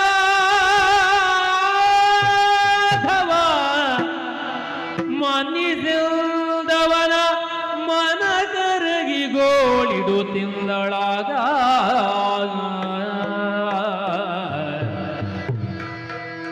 ಒಂದಿಪೆ ಮುನಿವರ ತವ ಪದ ದ್ವಂದ್ವಕ್ಕೆ ಬಂದಿಪುದೆನ್ನ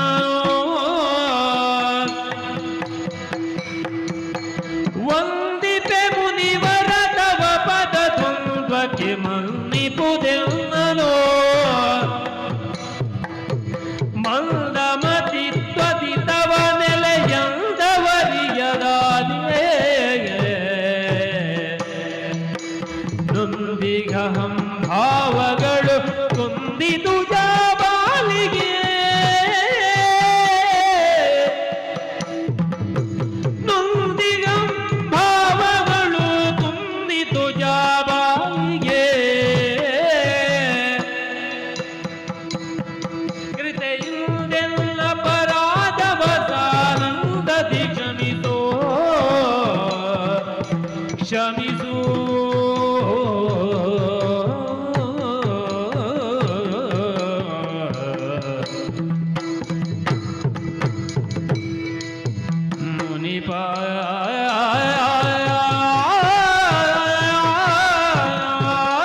ಇವನಿದ್ದಾನೆ.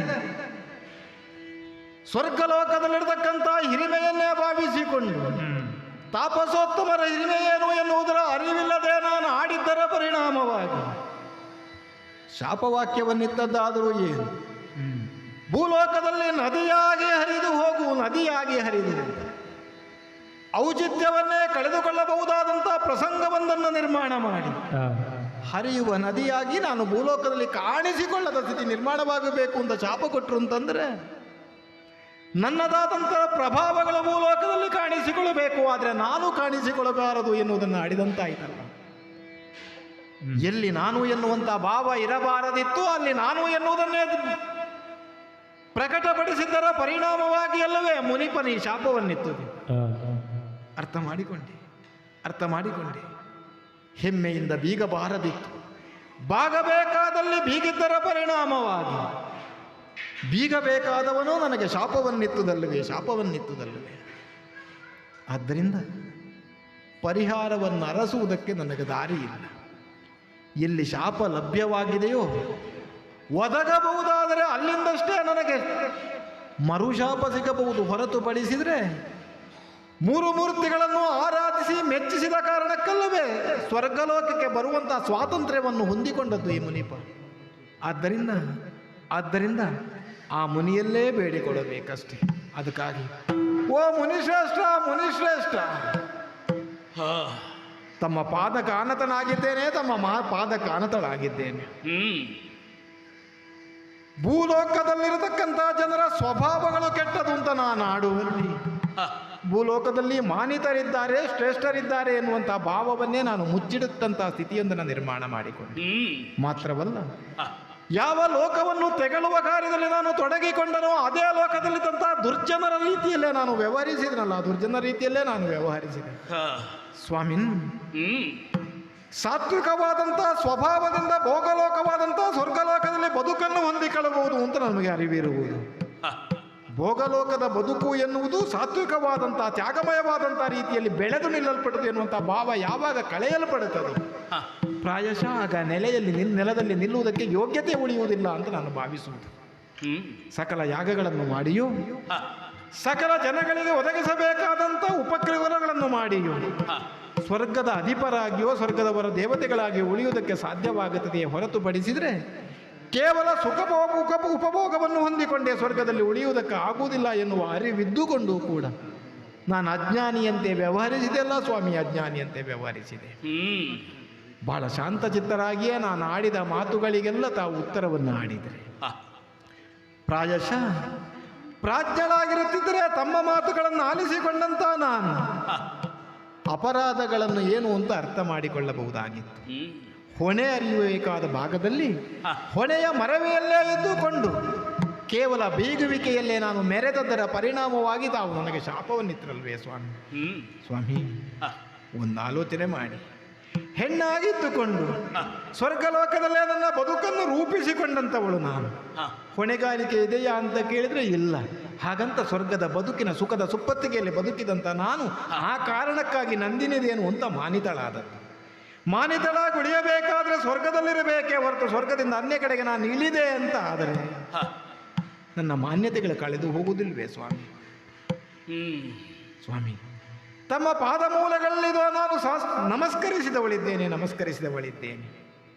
ನನ್ನ ನಮಸ್ಕಾರವನ್ನು ಸ್ವೀಕರಿಸಿಕೊಂಡು ಕ್ಷಮಿಸಬೇಕು ಸ್ವಾಮಿ, ಕ್ಷಮಿಸಬೇಕು. ಸರ್ವಾಪರಾಧವಾಗಿದೆ, ನನ್ನಿಂದ ಸರ್ವಾಪರಾಧವಾಗಿದೆ. ಮರಳಿ ನನಗೆ ಬದುಕನ್ನು ಕೊಡಬಲ್ಲಿರಾ ಸ್ವಾಮಿ, ಶಾಪವನ್ನು ಹಿಂಬಡೆಯಬಲ್ಲಿರಾ ಸ್ವಾಮಿ, ಹಿಂಬಡೆಯಬಲ್ಲಿರಾ ತಾವು. ಮಗಳೇ ನಂದಿನಿಯೇ ಖೇದಗಳೇಕೆ ಮನದಲ್ಲಿಯೇ ಸುಗುಣೆ ಸಾತ್ವಿಕಳು ನೀನಿರುವೆ ಮಗಳೇ ಶಾಪವೇ ಕಾಲ ಗತಿಯೆಂದರಿದಗಿಂದು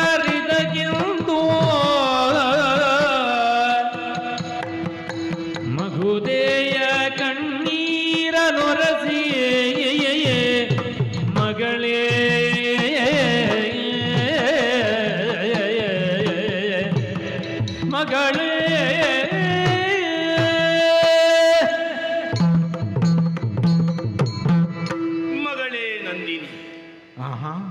ಪ್ರಪಂಚ ಎಷ್ಟು ವಿಚಿತ್ರ ನೋಡು. ಆ, ಆರಂಭದಲ್ಲಿ ನಾನು ಇಲ್ಲಿವರೆಗೆ ಬಂದು ಹ್ಮ್ ತಮ್ಮ ಪಾದಕ್ಕೆ ಸಾಷ್ಟಾಂಗ ಎರಗಿದವ, ಹೌದಲ್ಲ, ತಮ್ಮನ್ನು ಅಮ್ಮ ಅಂತ ಸಂಬೋಧಿಸಿದೆ. ಹ್ಮ್ ಪರಿಣಾಮದಲ್ಲಿ ಮಾತಿಗೆ ಮಾತು ಬೆಳೆದು ಹ್ಮ್ ಕೋಪೋದ್ರಿಕ್ತನಾಗಿ ಹ್ಮ್. ನನ್ನ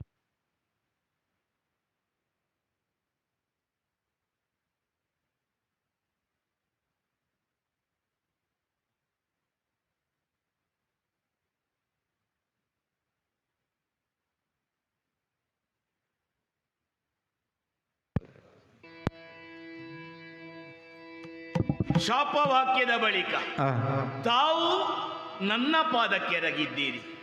ಆ, ಈಗ ಮಗಳೇ ಅಂತ ಸಂಬೋಧಿಸ್ತಾ ಇದ್ದೇನೆ. ಆ, ಇದು ಭೂಮಿಯ ಒಳಿತಿಗಾಗಿ ನಾನು ಈ ಕಡೆ ಬಂದವ. ಹ್ಮ್ ಅಮ್ಮ ತಮಗೆ ಶಾಪವನ್ನು ಕೊಡಬೇಕೆಂಬ ಉದ್ದೇಶದಿಂದ ಬಂದವನೇ ಅಲ್ಲ. ಅರೆ. ಮೂಲವಾದಂಥ ಉದ್ದೇಶ ಲೋಕ ಕಲ್ಯಾಣ ಆಗಬೇಕು, ಹ್ಮ್ ಅಲ್ಲಿ ಅವರ ಪರಿಹಾರವಾಗಬೇಕು ಹ್ಮ್ ಎಂಬ ಉದ್ದೇಶದಿಂದ ಹ್ಮ್ ಮಾತಿಗೆ ಮಾತು ಬೆಳೆದು ಶಾಪವಾಕ್ಯ ಹೊರಬಿತ್ತು. ಹ್ಮ್ ಆದರೆ ಏನು ಮಾಡೋಣ? ಏನು? ಶಾಪವಾಕ್ಯ ನನ್ನ ಬಾಯಿಂದ ಬಂದ ಮೇಲೆ ಹ್ಮ್ ನನ್ನಿಂದ ಪರಿಹಾರ ಮಾಡುವುದಕ್ಕೆ ಆಗುವುದೇ. ಪರಿಹಾರವಿಲ್ಲವೇ ಸ್ವಾಮಿ? ಆದರೆ ಚಿಂತಿಸಬೇಡ, ಅಂದರೆ ಪರಿಹಾರ ಹೇಳುತ್ತೇನೆ. ಹೇಗೆ? ಆದರೂ ಹ್ಮ್. ನೀನು ಹ್ಮ್. ತುಂಬಿದ ಸಿರಿಯಾಗಿ ತುಂಬಿದ ಸಿರಿಯಾದ ಕೊಂಬಿನಿ ಬೆರೆವಂತೆ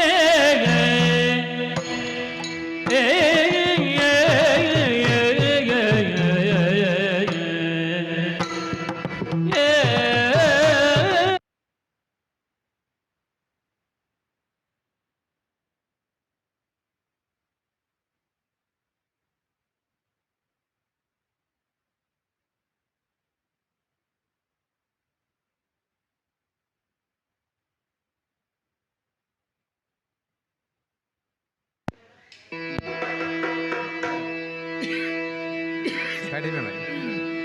ತುಂಬಿದ ಸಿರಿಯಾದ ಕೊಂಬಿನಿ ಬೆರೆವಂತೆ ಆ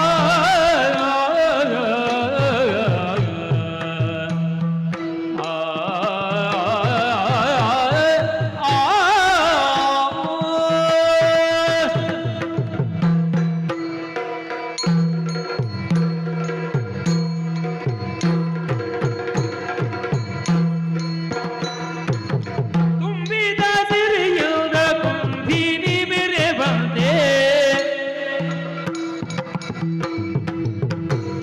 ತುಂಬಿದ ನದಿಯಾಗು ನೀನು ಕಂಬು ಕಟ್ಟಿನಿ ಕಾವಳಂಬಿಕೆ ದಿಟವಲ್ಲಿ ಕಂಬು ಕಟ್ಟಿನಿ ಕಾವಳಂಬಿಕೆ ದಿಟವಲ್ಲಿ ನಂಬು ಮುಕ್ತಿಯ ನೀನು ಪಟ್ಟಿಪಿಗೆ ತುಂಬಿದ ಸಿರಿಯಾದ ಕುಂಬಿನಿ ಬೆರೆವಂತೆ ತುಂಬಿದ ನದಿಯಾಗು ನೀನು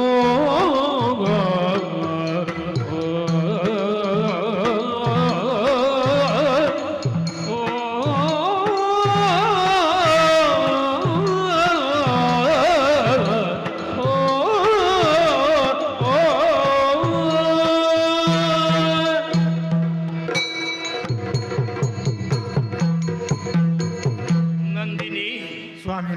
ಶಾಪವಾಕ್ಯ ಬಂದಾಗಿದೆ. ಆ, ಶಾಪವಾಕ್ಯ ಬಂದ ಮೇಲೆ ಅದನ್ನು ಅನುಭವಿಸಲೇಬೇಕು. ಹ್ಮ್ ತುಂಬಿದ ಸಿರಿಯಾಗಿ ಭೂಮಿಯವರೆಲ್ಲ ತೃಪ್ತ ಪಡುವಂತೆ ಆ, ನೀನು ನಂದಿನಿ ನದಿಯಾಗಿ ಹಾ. ಭೂಮಿಯಲ್ಲಿ ಹರಿಯಲೇಬೇಕು. ಆದರೆ ಒಂದು ಹೇಳುತ್ತೇನೆ, ಏನಂದ್ರೆ? ನನ್ನಲ್ಲಿ ಕ್ಷಮೆಯನ್ನು ಯಾಚಿಸಿದೀಯ, ಆ, ಮರು ಪರಿಹಾರವನ್ನು ಕೇಳಿದ್ದೀಯ. ಆ, ನಾನು ಶಾಪವಾಕ್ಯವನ್ನು ಕೊಟ್ಟದ್ದಲ್ಲದೆ ಆ. ಭೂಮಿಯಲ್ಲೇ ಸ್ಥಿರವಾಗಿ ಎಂಬುದಾಗಿ ಆಡಿದಿಲ್ಲ. ಆದ್ರೆ ಮರಳಿ ಬರುವುದಕ್ಕೆ ದಾರಿ ಏನಂತ ಬೇಡ. ಮರಳಿ ಬರುವುದಕ್ಕೆ ದಾರಿ ತೋರಿಸುವವ ನಾನಲ್ಲ. ಅಂದರೆ ಶಾಪವಾಕ್ಯ ನಾನು ಕೊಟ್ಟರೂ ಹ್ಮ್. ಪ್ರಪಂಚದಲ್ಲಿ ಏನೇ ಅಧರ್ಮಗಳು ಆದರೂ, ಹ್ಮ್. ಎಂತ ಕಷ್ಟ ಕಾರ್ಪಣೆಗಳು ಬಂದರು, ಹ್ಮ್. ಅದನ್ನು ಬಗೆಹರಿಸುವವಳು ಹ್ಮ್. ಒಬ್ಬಳು ಯಾರು? ಅಮ್ಮ, ಹಾ, ಜಗದಂಬಿಕೆ, ಹಾ, ಆದಿಮಾಯಿ, ಮಹಾಮಾಯಿ. ಹಾ ಮಹಾಮಾಯಿ. ಇದೋ ನೀನು ನದಿಯಾಗಿ ಹರಿಯುತ್ತಿರುವ ಸಂದರ್ಭದಲ್ಲಿ ಹ್ಮ್. ಅಮ್ಮನನ್ನು ಭಜಿಸು, ಹ್ಮ್ ಪ್ರಸನ್ನೀಕರಿಸು. ಹ್ಮ್. ಅಮ್ಮನ ಅನುಗ್ರಹಕ್ಕೆ ಪಾತ್ರಳಾದರೆ ನದಿಯಾಗಿ ಹರಿದ ಮೇಲೆ ನೀನು ಹಿಂದಕ್ಕೆ ಹೇಗೆ ಹೋಗುವಿ ಎಂಬಂತ ನಿರ್ದೇಶನವನ್ನು ಅಮ್ಮ ಖಂಡಿತ ಕೊಡುತ್ತಾಳೆ. ಆದ್ದರಿಂದ ತಡಮಾಡಬೇಡ ಮುನಿಪೋತ್ತಮ. ಅರಿವಿಲ್ಲದ ಅಜ್ಞಾನದ ಮೂಲಕವಾಗಿ ತಮ್ಮನ್ನು ನಿಂದಿಸಿದೆ. ಆದರೆ ದೇವ ಸಂಕಲ್ಪವು ಹೀಗೆ ಇದ್ದಿರಬೇಕು. ಭೂಮಿಯನ್ನು ಅಲ್ಲಗಳೆಯುವುದಕ್ಕೆ ಬರುವುದಿಲ್ಲ. ಭೂಮಿಯಲ್ಲಿರತಕ್ಕಂಥ ಜೀವಿಗಳೆಲ್ಲವೂ ಬದುಕಬೇಕಾದಂಥ ಅವಶ್ಯಕತೆ ಇದೆ. ಅದು ದೇವತೆಗಳ ಹೊಣೆಯೂ ಹೌದು. ಹೊಣೆಯನ್ನು ಅರಿಯದೆ ಯಾರಾದರೂ ವ್ಯವಹರಿಸುತ್ತಾರೆ ಅಂತಾದರೆ ಅಲ್ಲಿಗೆ ತಲುಪಬೇಕಾದ ದಾರಿ ಯಾವುದೆನ್ನುವುದು ದೇವತೆಗಳು ಸಂಕಲ್ಪ ಮಾತ್ರದಿಂದ ಮಾಡುತ್ತಾರೆ ಎನ್ನುವುದಕ್ಕೆ ಪ್ರಾಯಶಃ ನನಗೆ ಶಾಪ ಒದಗಿ ಬಂತು. ನನಗೊಂದು ಅರ್ಥವಾಯಿತು. ಯಾರು ಇಳಿಯುವುದಕ್ಕೆ ಸನ್ನದ್ಧರಾಗುತ್ತಾರೆ ಅವರಿಗೆ ಮಾತ್ರ ಏರುವುದಕ್ಕೆ ಸಾಧ್ಯವಾಗುತ್ತದೆ ಎನ್ನುವಂಥ ತಾತ್ಪರ್ಯ ತಾನೆ. ಭೂಲೋಕದಲ್ಲಿ ಇಳಿದು ಭೂಲೋಕದ ಜನತೆಯ ಭಾವನೆಗಳಿಗೆ ಇಳಿದು ಸ್ವರ್ಗಲೋಕಕ್ಕೆ ಏರಿ ಬಂದವರು ತಾವು. ಆದ್ದರಿಂದ ಏರಿ ಬಂದಂತಹ ತಮ್ಮ ಮುಂದೆ ಇಳಿಯುವುದಕ್ಕೆ ನಾನು ಸಿದ್ಧಳಾಗದೆ ಹೋದುದರಿಂದ ಏರಿದ ಲೋಕದಲ್ಲಿ ತಾತ್ಕಾಲಿಕವಾಗಿ ನಿಲ್ಲಬಾರದು ಎಂಬಂತ ಲೋಕೋತ್ತರವಾದಂಥ ಉದಾಹರಣೆಯನ್ನು ಜಗತ್ತಿಗೆ ಕೊಟ್ಟ ಹಾಗಾಯಿತು. ನನಗೂ ಅರ್ಥವಾಯಿತು ಸ್ವಾಮಿ. ಒಂದು ಮಾತನ್ನಂತೂ ಆಡಿದಿರಲ್ಲ. ಮಹಾಮಾತೆಯಾದಂಥ ದೇವಿಯನ್ನು ಸ್ತುತಿಸಿಕೊಂಡಂತಹ ಕಾಲಕ್ಕೆ ಅವಳ ಆಡಿದಂತೆ ನಡೆಯುವುದಕ್ಕೆ ಇದೆ ಅಂತಂದ್ರೆ ನಾವೆಲ್ಲ ಸೂತ್ರದ ಗೊಂಬೆಗಳು ತಾನೆ. ಅಮ್ಮನಾಡಿಸುವ ಆಟದ ಸೂತ್ರಗಳಲ್ಲಿ ಬಂಧಿಸಲ್ಪಟ್ಟ ಗೊಂಬೆಗಳು ನಾವು ಎನ್ನುವ ನೆಲೆಯಲ್ಲಿ ಆ ಗೊಂಬೆಯನ್ನು ಎಷ್ಟು ಕಾಲ ಅಮ್ಮ ಸೂತ್ರದಲ್ಲಿ ಆಡಿಸುತ್ತಾರೋ ನಾನು ಅಲ್ಲೇ ಆಡುವುದಕ್ಕೆ ಬದ್ದಳಿದ್ದೇನೆ, ಸಿದ್ಧಳಿದ್ದೇನೆ. ಅಲ್ಲ, ತನ್ನ ಸೂತ್ರದ ಮೂಲಕವಾಗಿ ನೀವು ನೇಪಥ್ಯಕ್ಕೆ ಸಲ್ಲಬೇಕು ಅಂತ ಅಮ್ಮ ಯಾವಾಗ ಸೆಳೆದುಕೊಳ್ಳುತ್ತಾಳೋ ಆಗ ಮರಳಿ ಬರಬೇಕಾದ ಲೋಕಕ್ಕೆ ನಾನು ಬರುತ್ತೇನೆ. ಉಪಾಧಿಯಾಗಿ ತಾವು ತಮ್ಮ ಶಾಪವಾಕ್ಯವನ್ನು ಆಡಿದ್ದೀರಿ ಎನ್ನುವಂಥ ಕಾರಣಕ್ಕಾಗಿ ಇದು ಶಾಪವಲ್ಲ ಅಂತ ಭಾವಿಸ್ತೇನೆ. ಆದ್ದರಿಂದ ಮುನಿಪೋತ್ತಮ, ಶಾಪ ಕೊಡುವ ಕಾಲಕ್ಕೂ ಕೂಡ ಕೆಟ್ಟದಾಗಿ ಆಡದೆ ಯಾವ ಲೋಕವನ್ನು ಪೊರೆಯಬೇಕಾದಂಥ ಅವಶ್ಯಕತೆ ಇದೆಯೋ ಆ ಪೊರೆಯುವಿಕೆಗೆ ಅಲ್ವ ನೀವು ಶಾಪವನ್ನು ಕೊಟ್ಟದ್ದು. ಆದ್ದರಿಂದ ಇದನ್ನು ವರ ಅಂತ ಭಾವಿಸ್ತೇನೆ, ಇದನ್ನು ಶ್ರೇಷ್ಠ ಅಂತ ಭಾವಿಸಿ ಇದು ತಮ್ಮ ಪಾದಗಳಿಗೆ ಮತ್ತೆ ದೀರ್ಘದಂಡವಾದಂತಹ ನಮಸ್ಕಾರವನ್ನು ಮಾಡಿದವಳಿದ್ದೇನೆ. ಹಾಗಾದ್ರೆ ದೇವಿಯನ್ನು ಸ್ತುತಿಸಬೇಕು ಅಂತಲ್ವೇ ತಾವಾಡುವುದು. ಅದಕ್ಕಾಗಿ ದೇವಿಯನ್ನು ಸ್ತುತಿಸಿಕೊಳ್ಳುತ್ತೇನೆ. ಹೌದು, ಮುನಿಪನಾಡಿದಂತೆ ಮಹಾಮಾತೆಯನ್ನು ದೀರ್ಘಕಾಲಿಕವಾಗಿ ನಾನು ಸ್ತುತಿಸಿದವಳು ಹೌದು. ಅಮ್ಮನೇ ನನಗೆ ಪ್ರತ್ಯಕ್ಷಳಾಗಿ ಆಡಿದಳಲ್ಲ. ಇಳಿಯಬೇಕಾದದ್ದು ಭೂಲೋಕಕ್ಕೆ ಹೌದು. ನದಿಯಾಗಿ ಇಳಿದಂಥ ಕಾಲಕ್ಕೆ ಹರಿಯುವ ರಭಸದಲ್ಲಿ ನಿನ್ನ ಕಟಿ ಪ್ರದೇಶದಲ್ಲಿ ನಾನು ಹುಟ್ಟಿಕೊಳ್ಳುತ್ತೇನೆ ಅಂತ ಅಮ್ಮ ಆಡಿದಳು.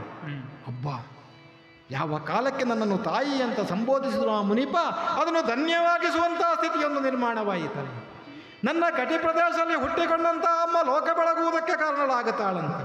ಮಾತ್ರವಲ್ಲ, ಆ ನನ್ನದಾದಂಥ ಜಲದ ಮಧ್ಯದಲ್ಲಿ ಯಾರು ಸ್ನಾನಾದಿಗಳನ್ನು ಪೂರೈಸಿಕೊಂಡು ಮಾತೆಯನ್ನು ಕಾಣುವುದಕ್ಕೆ ತೊಡಗುತ್ತಾರ ಅಲ್ಲಿ ಅವರ ಸಕಲ ಪಾಪಗಳು ಹೊರಟು ಹೋಗಲ್ಪಟ್ಟು ಅವರು ಬಯಸಿದ್ದೆಲ್ಲವೂ ಲಭ್ಯವಾಗುವಂಥ ಒಂದು ಸ್ಥಿತಿ ನಿರ್ಮಾಣವನ್ನು ಮಾಡುತ್ತೇನೆ. ಆದ್ದರಿಂದ ಭವಿಷ್ಯದಲ್ಲಿ ಈ ಹೊತ್ತಿಗೆ ನಡೆಯುತ್ತಿರುವಂತಹ ಕಲಿಯುಗದಲ್ಲಿ ಭೂಲೋಕದಲ್ಲಿ ನದಿಯಾಗಿ ಹರಿಯುವ ನಾನು ನನ್ನ ಕಟಿ ಪ್ರದೇಶದಲ್ಲಿ ಅಮ್ಮ ಜನಿಸಲ್ಪಡುವ ಮೂಲಕವಾಗಿ ಅದು ಕಟೀಲಾಗಿ ಕಾಣಿಸಲ್ಪಡುತ್ತದೆ ಅಂತ ಆಡಿದಳು ಅಂತ ಆದರೆ ಇನ್ನು ತಡ ಮಾಡುವುದಕ್ಕಿಲ್ಲ. ಅದಕ್ಕಾಗಿ ಏರಿಕೊಂಡದ್ದು ಕನಕಗಿರಿಯನ್ನು ಆಗದ ಬೆಳುಗೊಡೆಯಡಿಗೆ ಸ್ವಗತ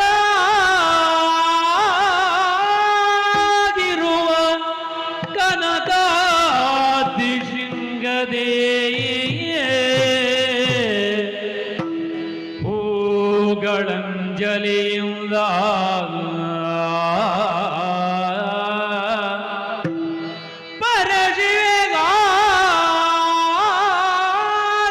ಪರಶಿವೆಗಾಗಮೂತದಲ್ಲಿ ಬಾಗಿ ಶಿರವನೋ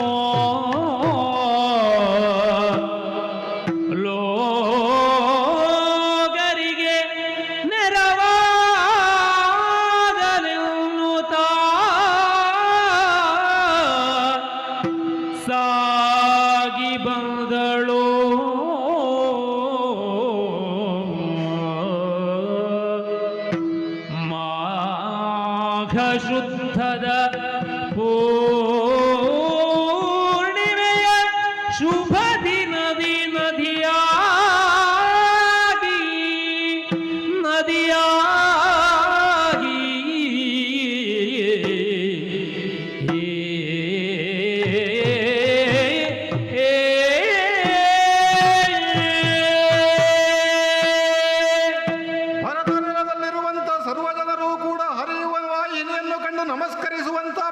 ಪ್ರದೇಶದ ಕಡೆಗೆ ನಾನು ಸಾಗುತ್ತಾ ಇದ್ದೇನೆ ಎಂಬ ಅತ್ಯಂತ ಸಂತೋಷದಾಯಕವಾದಂತಹ ಸ್ಥಿತಿಯಲ್ಲೇ ನಾನು ಈ ಶಿಖರವನ್ನ ಏರಿಕೊಂಡದ್ದು.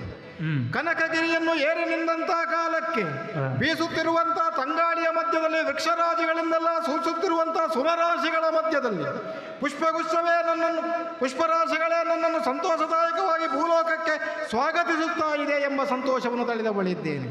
ಹೌದು, ಭೂಲೋಕದ ಜನರನ್ನು ಪೊರೆಯುವಂತಹ ಹೊಣೆಯನ್ನು ಹೊತ್ತುಕೊಂಡವಳಿದ್ದೇನೆ ಎನ್ನುವಂತಹ ಹೊಣೆಯರಿತ ವ್ಯಕ್ತಿಯಾಗಿ ಪುಣ್ಯ ದಿನಕ್ಕಾಗಿ ಕಾಯುತ್ತಾ ಇದ್ದೇನೆ ಅಂತ ಆದರೆ ಮಾಘ ಮಾಸದ ಶುದ್ಧ ಪೌರ್ಣಿಮೆಯ ದಿನವಲ್ಲವೇ ಇದು. ಈ ಕಾಲಕ್ಕೆ ನಾನು ಭೂಲೋಕಕ್ಕೆ ಹರಿದೆ ಅಂತ ಆದರೆ ಪಶ್ಚಿಮಾಂಬುದಿಯನ್ನು ಸೇರುವುದಕ್ಕಾಗಿಯೇ ನಾನು ಇಳಿದು ಬರಬೇಕೆಂಬಂತ ಅಮ್ಮನ ಅಪೇಕ್ಷೆಯಂತೆ ಎತ್ತರವಾದ ಶಿಖರದಿಂದ ಸಂತೋಷಳಾಗಿಯೇ ನಾನು ಧುಮುಕುವುದಕ್ಕಾಗಿ ಸಿದ್ಧಳಾಗಬೇಕಾಗಿದೆ.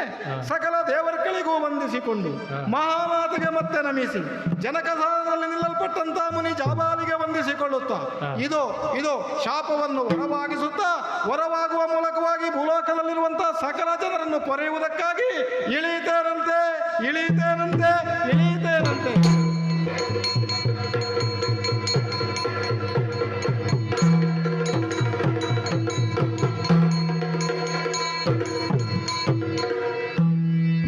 ಲೋಕವೀರಂ ಮಗಾ ಪೂಜ್ಯೋ ಇದು ಲೋಕವೀರ ಮಗಾ ಪೂಜ್ಯೋ ಸರ್ವರಕ್ಷಾಕರೋ ವಿಭುಂ ಪಾರ್ವತೀರ್ದಯಾನಂದೋ ಶಾಸ್ತಾರಂ ಪ್ರಣಮಾಮ್ಯಹೋ ಧರೆಯೋಳು ಪೆಸರಾಕ ಬರಕ್ಷಿ ಕ್ಷೇತ್ರದಲ್ಲಿ ತೋದಿಲ್ಲತ್ತ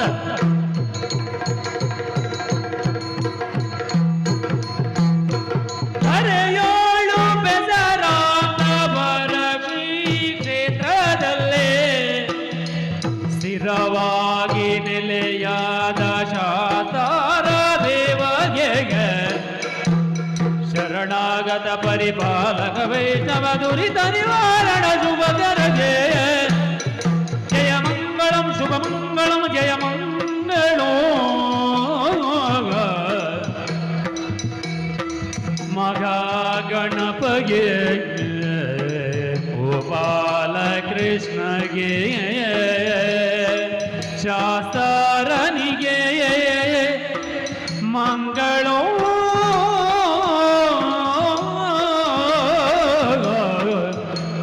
ಭದ್ರಂ ಶುಭಂ ಮಂಗಳೋ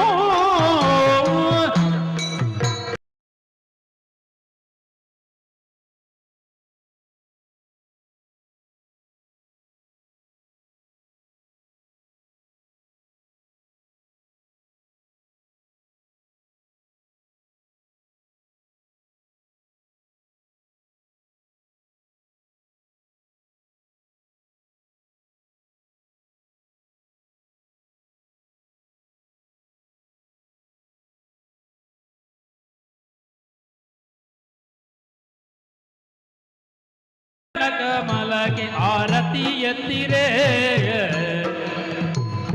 ಗಜಮುಖದವಗೆ ಗಣಪಗೆ